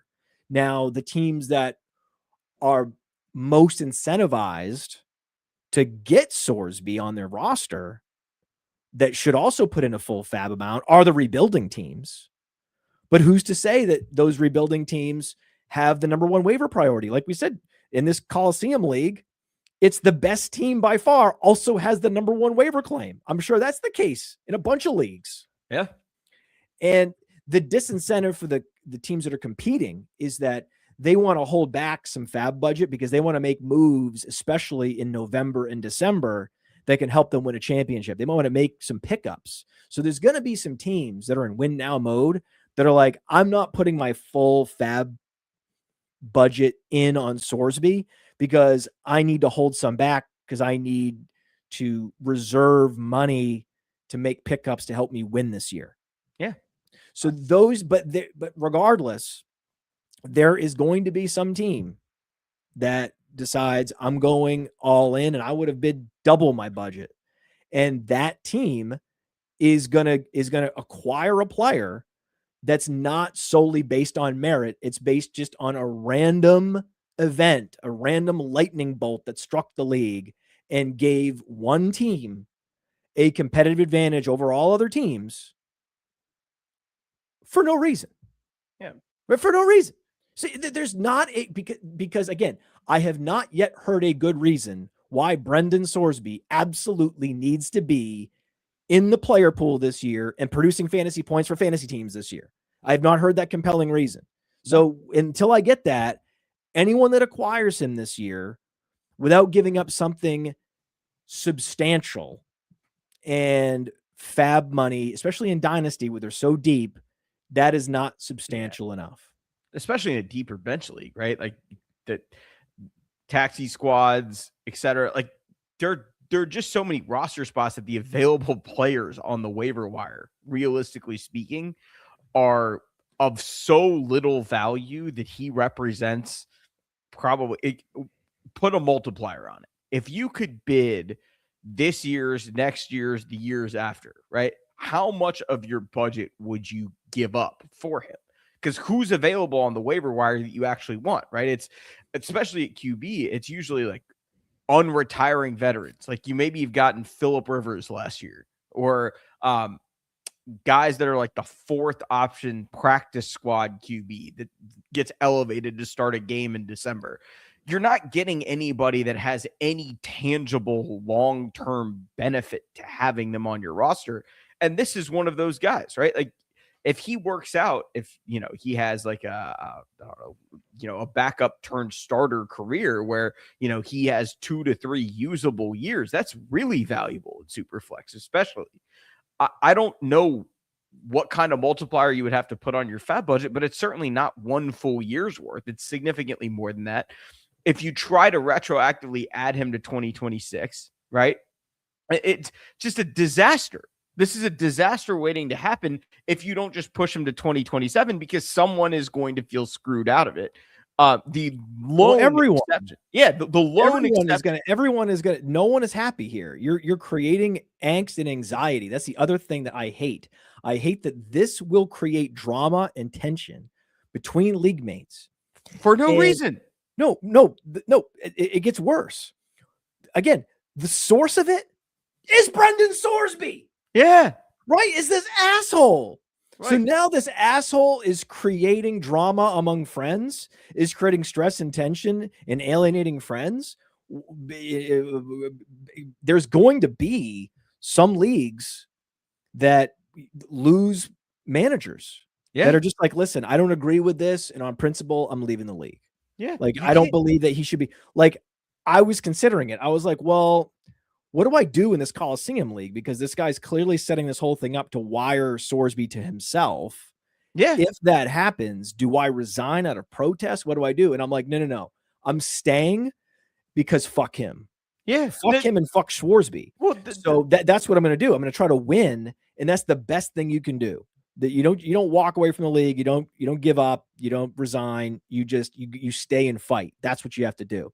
Now, again, I want to get back to this because if I'm going to be calling out this iFlex clown, I also need to be tipping my cap to the kings, right? We need to talk about clowns and kings. The king of Dynasty commissionership, is this Moneyball Nola? This guy writes, let's just push Sorsby to the 2027 draft. I don't really like the other options. Let me know if you have an issue with this. All. And guess what? I wrote yes, thumbs up. The next guy had a clapping emoji, Shia LaBeouf clapping emoji. You know this one? Right? So that was what it said. And everyone else silent. Right? So if you're a commissioner and you value league harmony, make sure he gets pushed to the 2027 draft. Now, if you're a commissioner who just wants to do something novel because you think it's fun, right? This was a comment I'm seeing right here, and this is dead on.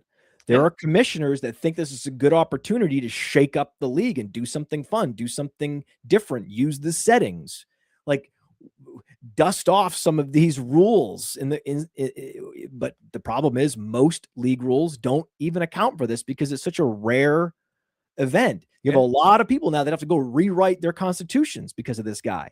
Again, it's infuriating that this is the guy that's making people, hundreds, thousands of people, go rewrite their league constitutions because of this asshole. Like it offends me. It offends me that this is the guy that we're all playing Twister over, like because there's a lot of strong feelings in Dynasty. You can see it in the comments. There's a lot of strong feelings. A lot of people are weighing in with passion on this debate, right? So, but my fundamental position is there's no fair way to inject Sorsby into the player pool.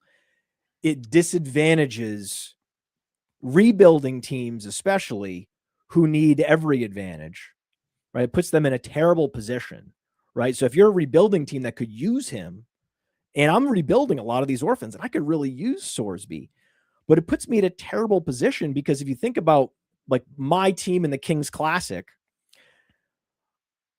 my pick is likely going to be the 101 next year because my team has had to be torn down and rebuilt from scratch. But I had the 102, technically I had the 102 this year. And so what they're doing is they're implementing a 2027 pick bidding system where you basically bid a pick based on this year's draft spot for next year. The problem with that is the flaw in that is that, I'm going to get the 101 next year.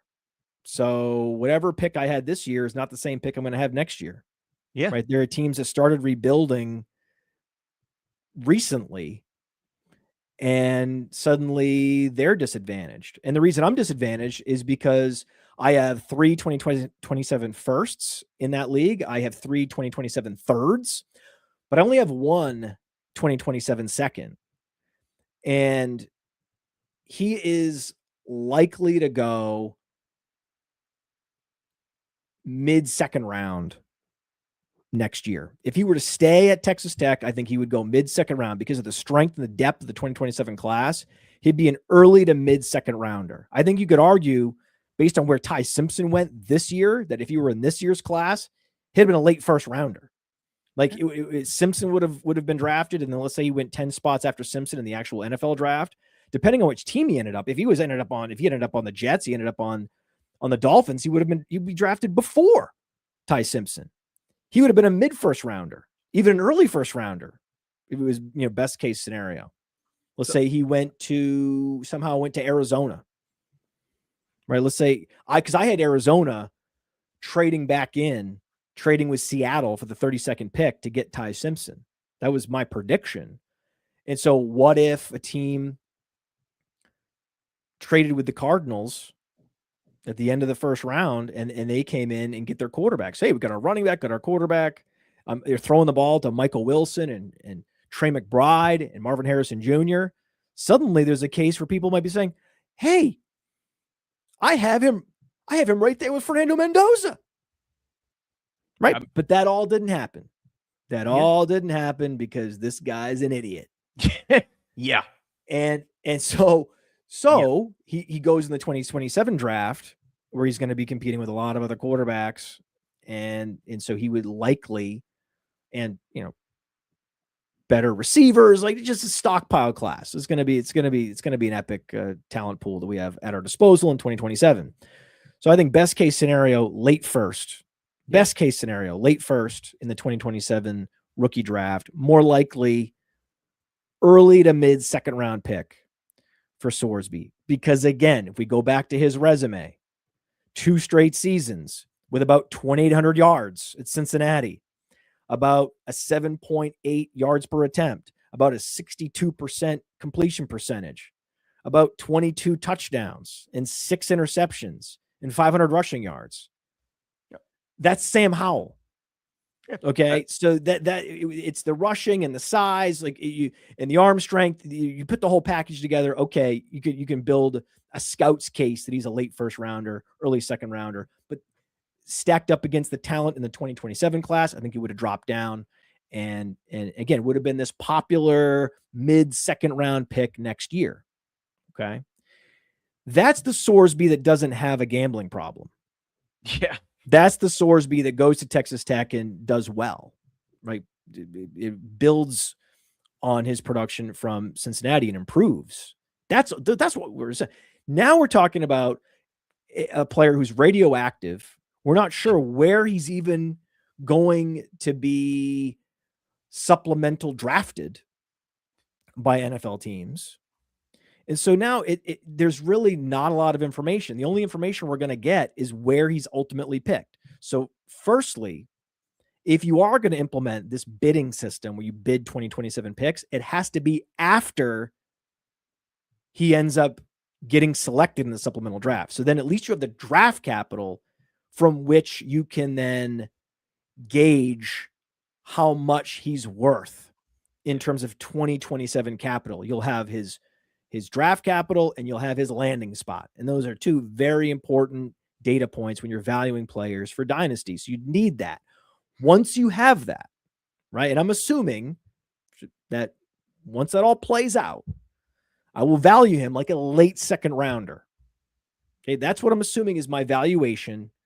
That's what it's going to be on Sorsby, not knowing where he's going to land and not knowing the kind of draft capital that's going to be committed to him or future draft capital that's going to be committed to him.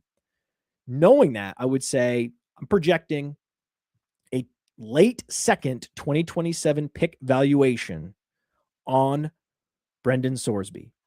The problem that I have in the Kings Classic is, guess what, Anand? That's the one zone of selections that I don't have. Okay, so now what you're telling me is I need to overpay for him, and someone that happens to have pick 210, projected 210. Again, we don't know the actual pick next year. We're just using where you selected this year as a proxy for next year. So just because your team finished 3rd this year, you just happen to have the most efficient draft capital in 2027 to bid to acquire Sorsby, and everyone else is at some level of disadvantage. Me, the guy that needs Sorsby the most, I'm rebuilding, and I'm particularly rebuilding my quarterback room. I just drafted Ty Simpson. Well, I'm the most disadvantaged by far. So I absolutely hate the bidding system. It's certainly more fair than the waiver wire system, than the fab bidding system even, but it's still fundamentally flawed because it does give an advantage, an arbitrary advantage to other teams that I'm not afforded. And if that is the case at all, my opinion is the league has a duty to push that player into the 2027 draft. Yeah. I think the most interesting part of this, right? You guys have been watching this show for a while. Next month, end of next month, is the 5-year anniversary of when we did our first show. And 2 years before that was the last supplemental draft pick. So for any league that was started COVID and beyond, you have never dealt with this, which, again, going back to your initial point about how this isn't in league bylaws. Yeah, this is a very easy oversight here because it doesn't happen very often. It's very rare that it's a quarterback that we're talking about because usually those are the most buttoned up of the guys that get drafted. You know, some tight end or safety or linebacker that has some kind of weird issue is much more common than a quarterback. And then here we're talking about a quarterback that is threatening the integrity of not just this game, but the league in general, right? So there's that bridged across. Now we've got to evaluate it in a dynasty context, which, again, nobody has any idea where he will go, what he will do, what other teams value him as. So you need the draft capital and you need the landing spot. But on top of all of that, if you try to inject him into 2026, I think the major concern is there's no fair way to do it. The only fair way to do it is to build a time machine, put him back in August or in April's draft this past year. So you have that landing spot and then go from there, because again, they're treating this as a secondary entrance point into the league, and we just don't have those. There's not a logical dynasty lever that you can pull. Yeah, I understand that people want to treat this as a unique circumstance, and it'd be more fun to have this one-off thing because this thing doesn't happen very often. But my thing is here, it's very clear. He broke the rules. Odds are he's going to get suspended for most, if not all, of 2026 anyway. So the people saying, oh, he might score 2026 points. There's a very logical situation here where they give him a 6-week, 8-week, 1-year ban anyway. Regardless, he might be able to practice, but he probably won't be able to play. I mean, they did that for Pryor. They've done that for other guys before. This is not the first situation where a player comes into the league and gets suspended before he's ever played. So there's likelihood that will happen too. So, I mean, what if, do you think anyone will have remembered that Terrell Pryor didn't count for fantasy football in his first year? No. Do you think that's a thing that anyone will look back on and say, can you believe it? Wasn't it just terrible that Terrell Pryor's rookie year didn't count for fantasy football? Oh, my bigger problem. And that's a guy that's a guy that can actually go out and run 80 yards for a touchdown. That's a guy that can go out and run 80 yards for a touchdown. If you need to start Brendan Sorsby this year, you have much bigger problems than which draft pool he's in. All right, we'll start there. Well, that's another good point. But we have a comment here. It's just too complicated. The 2027 player pool is where he needs to be, and that's true. That's true. That's the other thing to think about, because I see there are some dynasty managers in the chat. Carter Jensen's mom, for example. In Dynasty, wouldn't we just auction a 2027 pick just like the NFL does? Isn't that the most fair way to do it? And the answer is yeah. Mom, that is the answer. That if you had to, if you were forced to, if it's already in your league bylaws, that supplemental picks must go into the current year's player pool, then sure. Like if it's already written in black and white, and you need to improvise the most fair solution, the bidding 2027 picks is the most fair solution. Sure, but it's by far and away the least but it is by far and away less optimal for league harmony, fairness, integrity, fun. It's far from optimal. The optimal method is hold him out of 2026 altogether, because it is complicated, and fuck him. I don't want to complicate my league because of this asshole. If he were a nice guy and cool, and this was all just a misunderstanding, and everyone sort of feels bad, but he got kind of caught up in a situation where now they're throwing the book at him, but actually it was a technicality, and he didn't even realize what was going on. Like, these scandals where it's plausible that, hey, he's a nice guy, he's a good guy. Just, it was just a bad luck situation. His lawyer forgot to file the paperwork, whatever it is. Then that would be a little easier. But even then, I would say no. And why is that? Because the best solutions, the fairest solutions, are also the most complicated. That's the dilemma.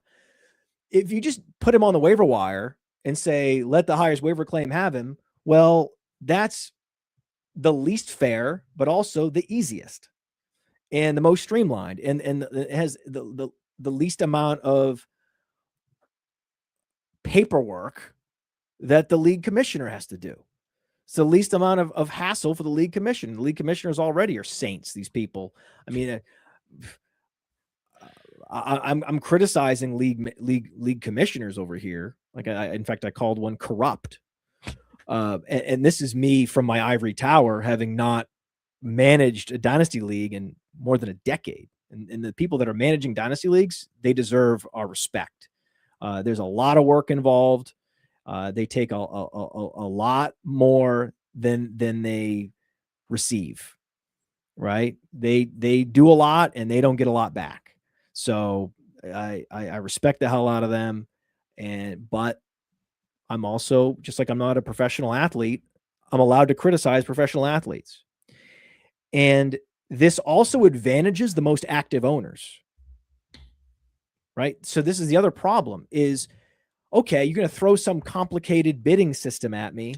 Like, oh, can you also bid 2028 picks? And is there sort of a premium or a discount if you apply to those? And then so maybe you say yes to that. And then all of a sudden it becomes this, it really is. It's the ultimate Rube Goldberg machine. Yeah. It's like you're creating this incredibly complicated system for what benefit? For fucking Brendan Sorsby?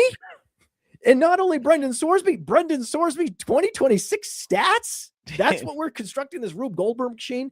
Yeah, this Rube Goldberg machine will be created by the commissioner at great expense to their time and stress with unhappy managers. And then on top of that, the least active people with the teams that need the most help are the ones that are the least likely to get him, because they're not going to know what to bid. They're not going to be paying attention. They may not even be involved in the chat. They may not be active in the chat for a month, and they might log into Sleeper and be like, oh, I guess Brendan Sorsby is on Team X. Yeah. Right. That's the thing. Or maybe it's like, I don't have a lot of time. I didn't think I would be devoting brain power to my dynasty league at the end of June or early July, but I'm just glazing through. My eyes are glazed. I'm glancing through this and my eyes are glazed over. And you know what? I'm not even going to submit a bid. I don't even know. I don't understand this fully. And you know what? I'm not even going to participate. So what seems fun to certain hyperactive commissioners is actually alienating to the least active participants in the league. And really, again, so it becomes like, hey, isn't this fun? Isn't this a cool exercise that I can flex the league settings and my abilities here as a commissioner? What you're doing is there's an implicit bias towards the hyperactive owners in that league. And there's inevitably going to be a handful of league members that say, what the hell's going on here? Why do you guys do this? I didn't even participate because I didn't even know what to do. And I didn't understand why we're doing it. And you want me to go watch Brendan Sorsby tape? So he doesn't go through the pre-draft process. And so a lot of dynasty managers that are not super active, they don't have an ADP to base their decision-making on. They don't have rookie draft guides and all this thing that they would have access to even put a valuation on Sorsby. So again, you're biasing the process and giving an advantage to the most hyperactive, the most plugged in dynasty managers in your league. And you're disadvantaging the owners that are the most likely to abandon the league and orphan a team. I'm sure, again, there will be teams that are orphaned because dynasty managers didn't agree with how Brendan Sorsby was handled by their league. So to avoid all of this, just don't put Brendan Sorsby in your 2026 dynasty player pool. It's real simple. Is this worth it? All this, the last 2 hours that we've had to circumnavigate what his value is it worth the risk? Is it worth this? Is it worth that? The PR spin. Are you ever sure that he's fully going to recover? Is he a good enough player? All of this stuff applied to Dynasty 2. Is all of this shit worth it? Because I don't think so. Yeah, no, it really isn't. No, we have people in the chat that are saying, hey, if these owners, right, if these dynasty managers are not active enough, and they're mismanaging their team, then fuck them. Okay. Good luck with that. Yeah. Good luck with that. Good luck with that. Would you rather alienate and disincentivize and disadvantage your less active dynasty managers in your league, and then have to go ahead and find replacement managers to take over orphans? Or would you rather just be cool? I vote for be cool. That's what I vote. And also, if you want to do anything special as a dynasty manager, and any injection of Brendan Sorsby into the 2026 player pool would be considered a special. It is. He's asking, the supplemental draft is meant for a special exemption that is made for NFL draft prospects that, for whatever reason, have lost their college eligibility. That is the whole point of the supplemental draft. There is an exception that is made, a special exemption that is made for these players. If you're going to make a special exception, you need to get not a majority. You need to have a unanimous votes. I'm talking 12 out of 12. If you're going to do this, right? Okay. If you're a commissioner, I'm talking every commissioner out there.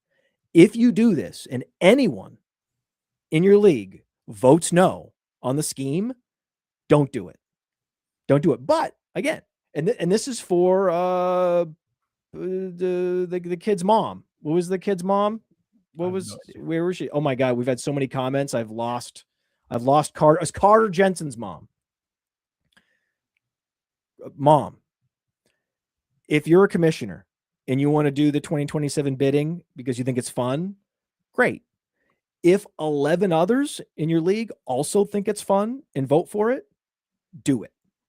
Yeah. Please, by all means, go have fun and do it. It's great. By all means.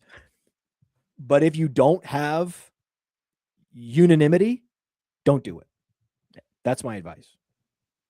It's easier that way, I think. Right? There's no reason to get in the weeds about it. Like we can sit here and argue all we want. Yeah, you know what, Anand? Coming from two guys that have talked about Brendan Sorsby and all the various mechanics of him entering the NFL, and then how dynasty leagues are going to manage the injection of Sorsby into a fantasy sports league. Two guys that talked about that for 2 hours. Right? I don't think we're in a very good position to criticize. Yeah, fair. The one small update to Brendan Sorsby. This is the whole situation right here. I mean, we hate minutia. We love it. We love this. This is the whole story right here. Everybody. Anand is holding up a book called Everybody Loses. That's right. This is the ultimate sports example of there is no winners. It's only losers. No, only losers. And my final point is, I also just in general love rookie drafts. Yeah. I love rookie drafts. It's what I live for. They're exciting. Every time a rookie draft is starting, it's like opening a present on Christmas for me. And the better the rookie draft, the more talents in that rookie draft, the deeper it is, the more fun it is. Yeah. So I'm also a fan of optimizing, maximizing the fun of a rookie draft. And putting Sorsby in the 2027 rookie draft makes the 2027 rookie draft more fun. Yeah. And so, I think, and no one would dispute that. Oh. Right. The other thing is, you could also say, hey, I'm not even going to put it up for a vote, but if we have enough active owners and all 11 of you just send in a thumbs up emoji, right? Whether it's via chat or email or whatever method, then I'll do it. Then let's go do it. Short of that, no, for all those reasons. Yeah. The Steelers. Yeah. We have an obligation, even though, again, 2 hours talking about this, we have an obligation to talk about a football player not named Brendan Sorsby. Thank God. I do want to ask you about the Steelers, because this is the team I think that is the most wayward franchise in the NFL. They went from a team that had the most easily identifiable identity to be a team that has the least identity. If there is a team that is a complete black box, I have no idea what they stand for, who they are, where they're going, it's the Steelers. And that is a cardinal sin.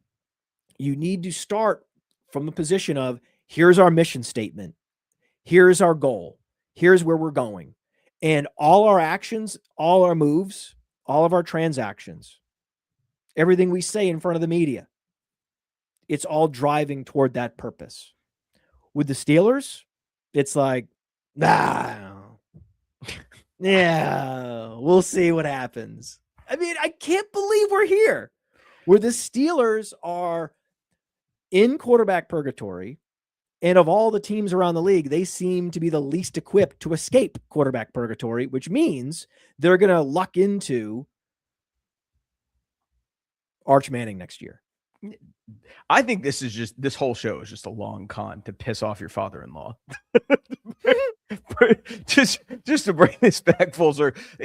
Matt years ago talked about how his father-in-law would get pissed off whenever he shits on the Steelers. So that's really what this is about. Yeah, my father-in-law is a Steel. He's a Yinzer, and he even created a Steelers like doormat, custom Steelers doormat. And I'm like, well, this now I can like step on and step on the Steelers when I'm walking in. I mean, okay, if you want, I'll do that. I'm happy to do it again. Yeah, I mean I don't think he has a stake in what happens with Brendan Sorsby, but I do think that he is like many Steelers who are talking themselves into this team again. And it's like, please don't. The very weird thing about Pittsburgh's latest, like the 2026 teams specifically, we talked about this for years. Their biggest advantage was that they drafted wide receiver better than just about anyone else in the middle rounds, right? And so what do they do with that, right? This is an advantage, a competitive advantage that you have over years and years and years of drafting these players in these rounds, and they turn out to be all pros or, some of the best receivers in the league from time to time. And you're getting them in the third round, the fourth round, the fifth round, the sixth round. And so what do you do? What do you do with that? Well, you trade for a player. You give up a first round pick for DK Metcalf. And you trade picks for DK Metcalf. And then you sign Michael Pittman Jr., a player that you didn't draft to develop, right? So now you have all this money committed to these two wide receivers. But they're not even your best receiver because you have George Pickens. Well, so now the question, so the question then becomes, right?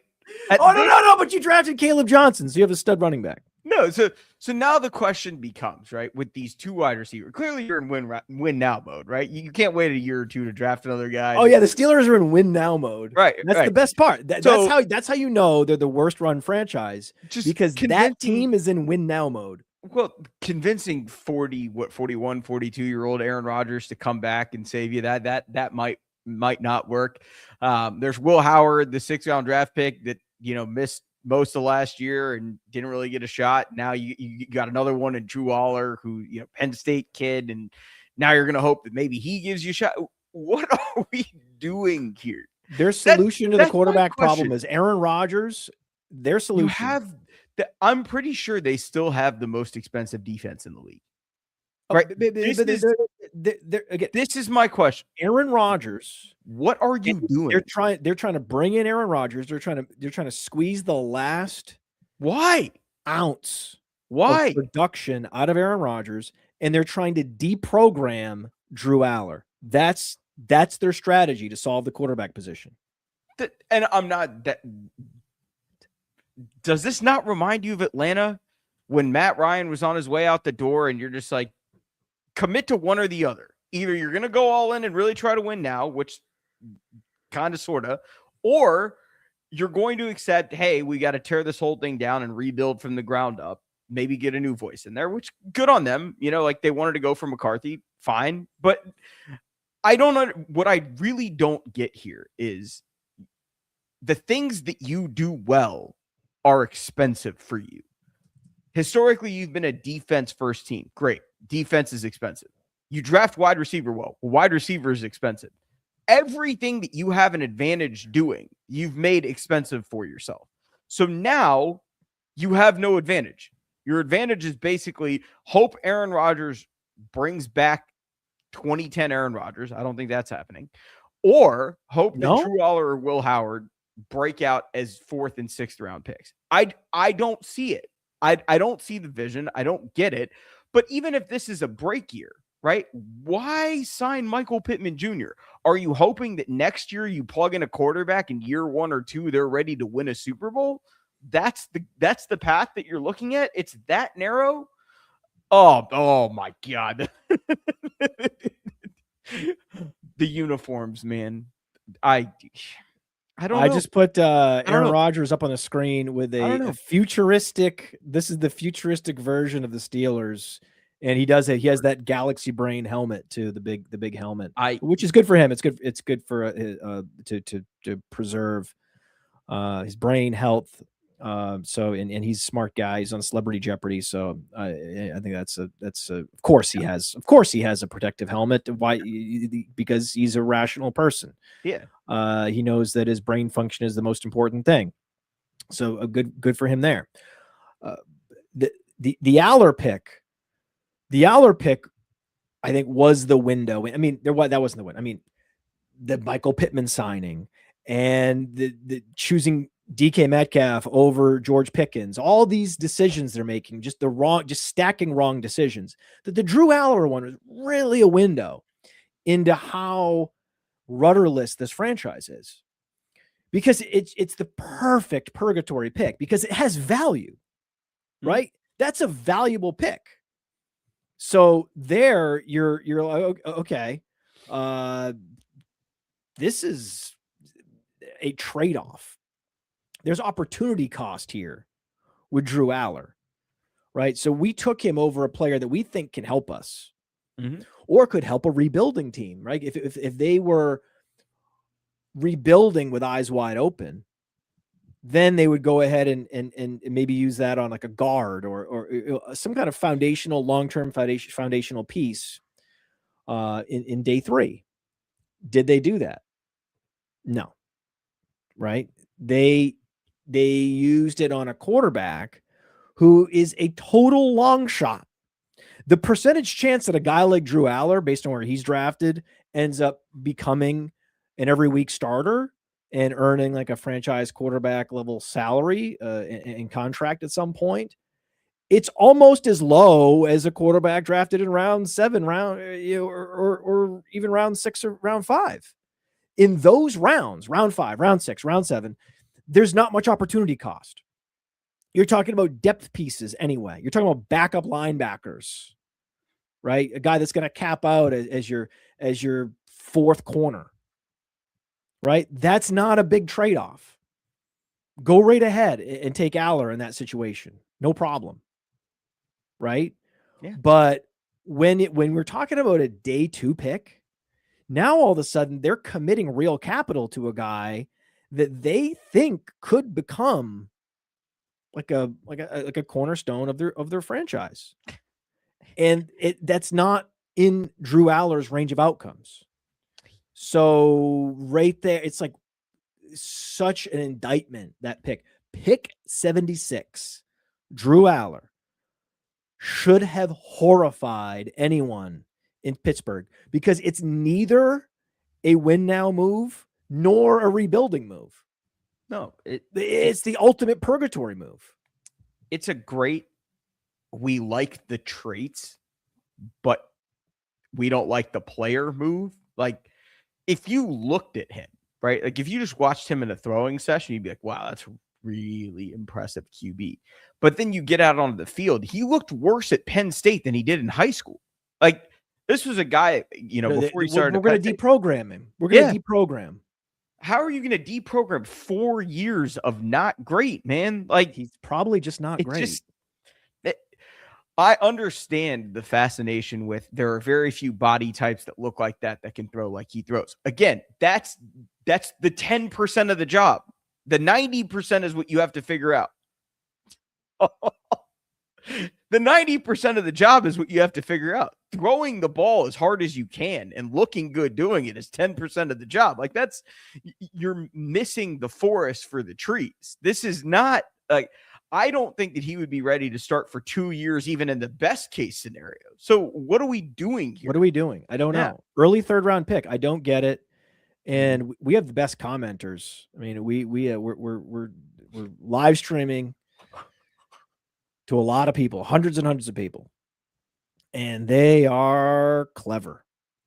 This one guy in the comments says that Aller was the biggest humiliation that Penn State has experienced since Sandusky. Oof. That's an extreme comment. That is an extreme comment. I'm not going to comment on the comment, but that is just an extreme comment. It's the state of Pennsylvania, man. I just feel bad. I like the idea of the Pittsburgh Steelers being the Pittsburgh Steelers, but for the first time in my life, right? I'm a man I'm in my 40s. This is the first time where I'm like, I don't recognize this franchise. These are not the Steelers. Who is running this place? And come out from the shadows, be held accountable, right? And not they're in the shadows. I mean, there's not, it's like, it's on the name, their name's on the door. It's on the website. Like, we know who the GM is. Who's the GM? Omar Khan. Okay. Omar Khan. Stop hiding. And he's not hiding. He's not hiding at all. But he's hiding from accountability because the accountability hasn't arrived yet. Yeah. But soon it will arrive. And ideally, they move on from him, because you can't be responsible for acquiring Michael Pittman and DK Metcalf, letting George Pickens go, using valuable draft capital on Drew Aller, letting Aaron Rodgers hold your franchise hostage, not having a mission, not having an identity, and not having any kind of strategic long-term vision for the franchise. That person needs to be held accountable. In almost every case, they are. There is one scenario that could unfold that could protect Omar Khan from accountability. And that is, he accidentally drives this team into the ground, because I think he wants to win, which is part of the problem, right? He thinks this is a team that can win games and make the playoffs. And he's just misinformed. And either it's incompetence or it's ignorance. Either way, you shouldn't be the leader if you're letting this happen. And if you're making moves based on false assumptions. And so that's what they're doing. But it could all be wiped clean if they lose a lot more games than they expect. If this team is as bad as it looks, I mean, their offensive linemen are missing time, and their careers are now in jeopardy, right? They've got their starting left tackle has a neck problem that is spinal. You seen this? I have not. Right. So there's questions about, hey, when will they have a complete offensive line? It's like, if at all this year. Okay. And that's before we even look at like the quarterback, right? And other pieces are aging. Right. And so they're getting older. And so you project this roster out 2 years, and it is a talent desert. Yeah, it's not pretty. No, it is. But you have to do that now. You can't let it get to that point. You can't wake up in 2 years and realize you have the least talented roster in the league. I mean, we've mocked the GMs that have run those teams into the ground historically. And that's what's happening right now. But it's too late, because they've already committed all of this sort of organizational sort of investment into a dead-end quarterback and it's just it's. I And think Broderick Jones, I believe, is it Broderick Jones? Is that I believe?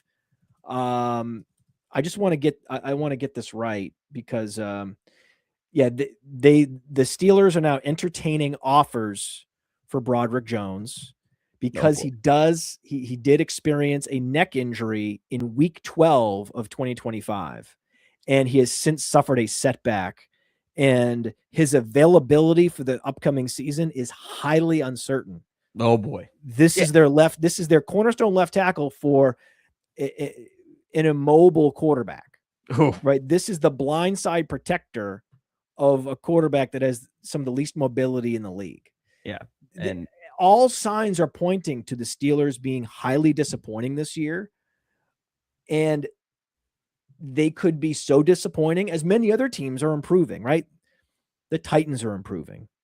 There's so many teams that are where the arrow is pointing up. The worst teams in the league are all in the process of improving. It's actually pretty cool to see a lot of these teams with top picks positioned to exceed expectations this year. The Steelers will not.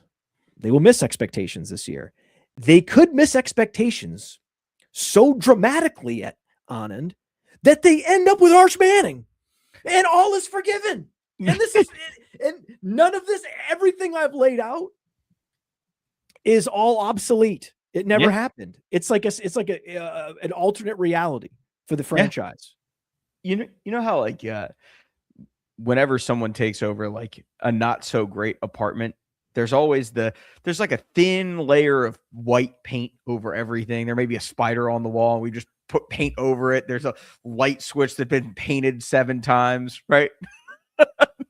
And that's what Arch Manning would do. He'd just be the fresh layer of paint right over every problem that they've got in their apartment right now. So, I mean, I think. Okay, can we just Mark 6868186 something? He's a commenter. He's a great commenter. He knows things. He says, don't forget about recent first-round picks Najee Harris and Kenny Pickett. Oh, yeah, they're already gone. Like that's not that's not how you want to do things, kids.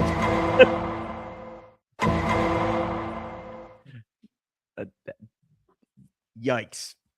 Today in yikes. Yeah, not good, man.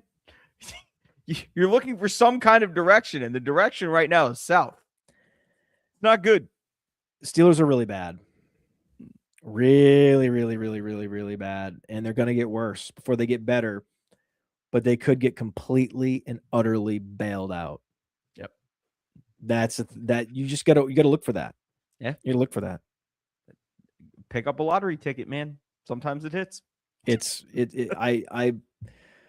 I am man, I'm gonna really relish this. If they finish bad, if they win like 4 games, 5 games, but they're out on Arch Manning, right? They miss out on Arch Manning by a couple picks.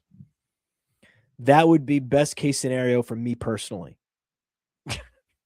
That would be best case scenario for me and my family dynamics. I would love that.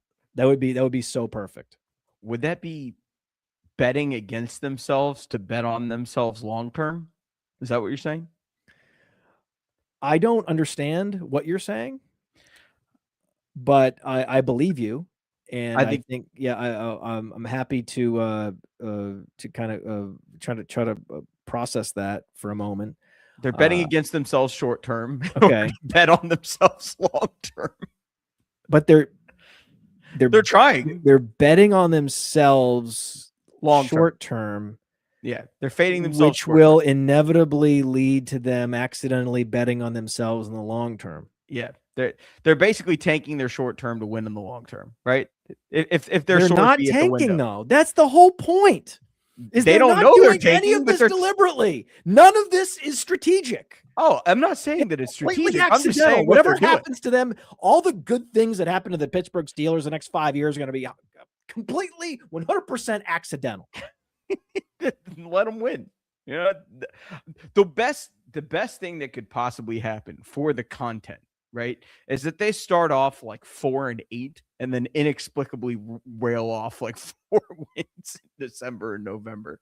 Because it'd be perfect Steeler football, right? We're 9-8, we're 8-9. You know, every year the Steelers exceed their Pythagorean win expectation. Yeah. Don't even go to that. Don't even go to that extent. You don't have to get really analytical about it. Just look at the point differential, right? How many years we looked up the Steelers have a negative point differential, but they win 10 games. Yeah.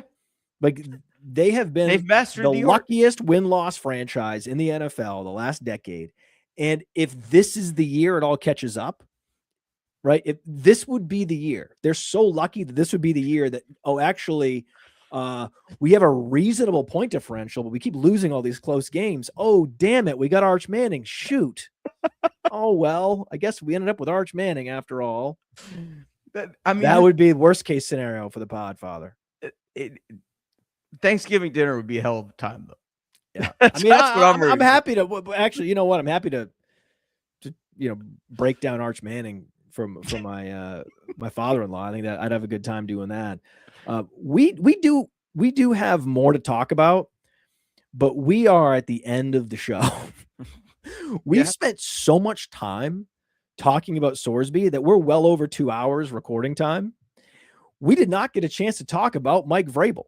We did not get a chance to talk about Josh Jacobs, and we did not get a chance to talk about Jackson Dart. There is a lot more to talk about. I talk about Mike McDaniel in Los Angeles. What's his future going to look like? I think it's looking up. I think he's another one where it doesn't really matter what he does. Things are going to work out. So we have a lot more to talk about. So I think that this show was so successful. The commenters have been so active, and you have been so fresh and so on it, that I think we have no choice but to do another show very, very, very soon from now. I agree. Hey, I want to take a moment to thank you for tuning in. It's important to me that all of our media be free. This is only possible because of you allowing a true independent sports media enterprise to thrive unlike any other in the business. So please subscribe to the All In Package to continue to make all of this possible, to ensure that all of our stats, information, data, content is available to you, especially you, the people that get the site and get the show.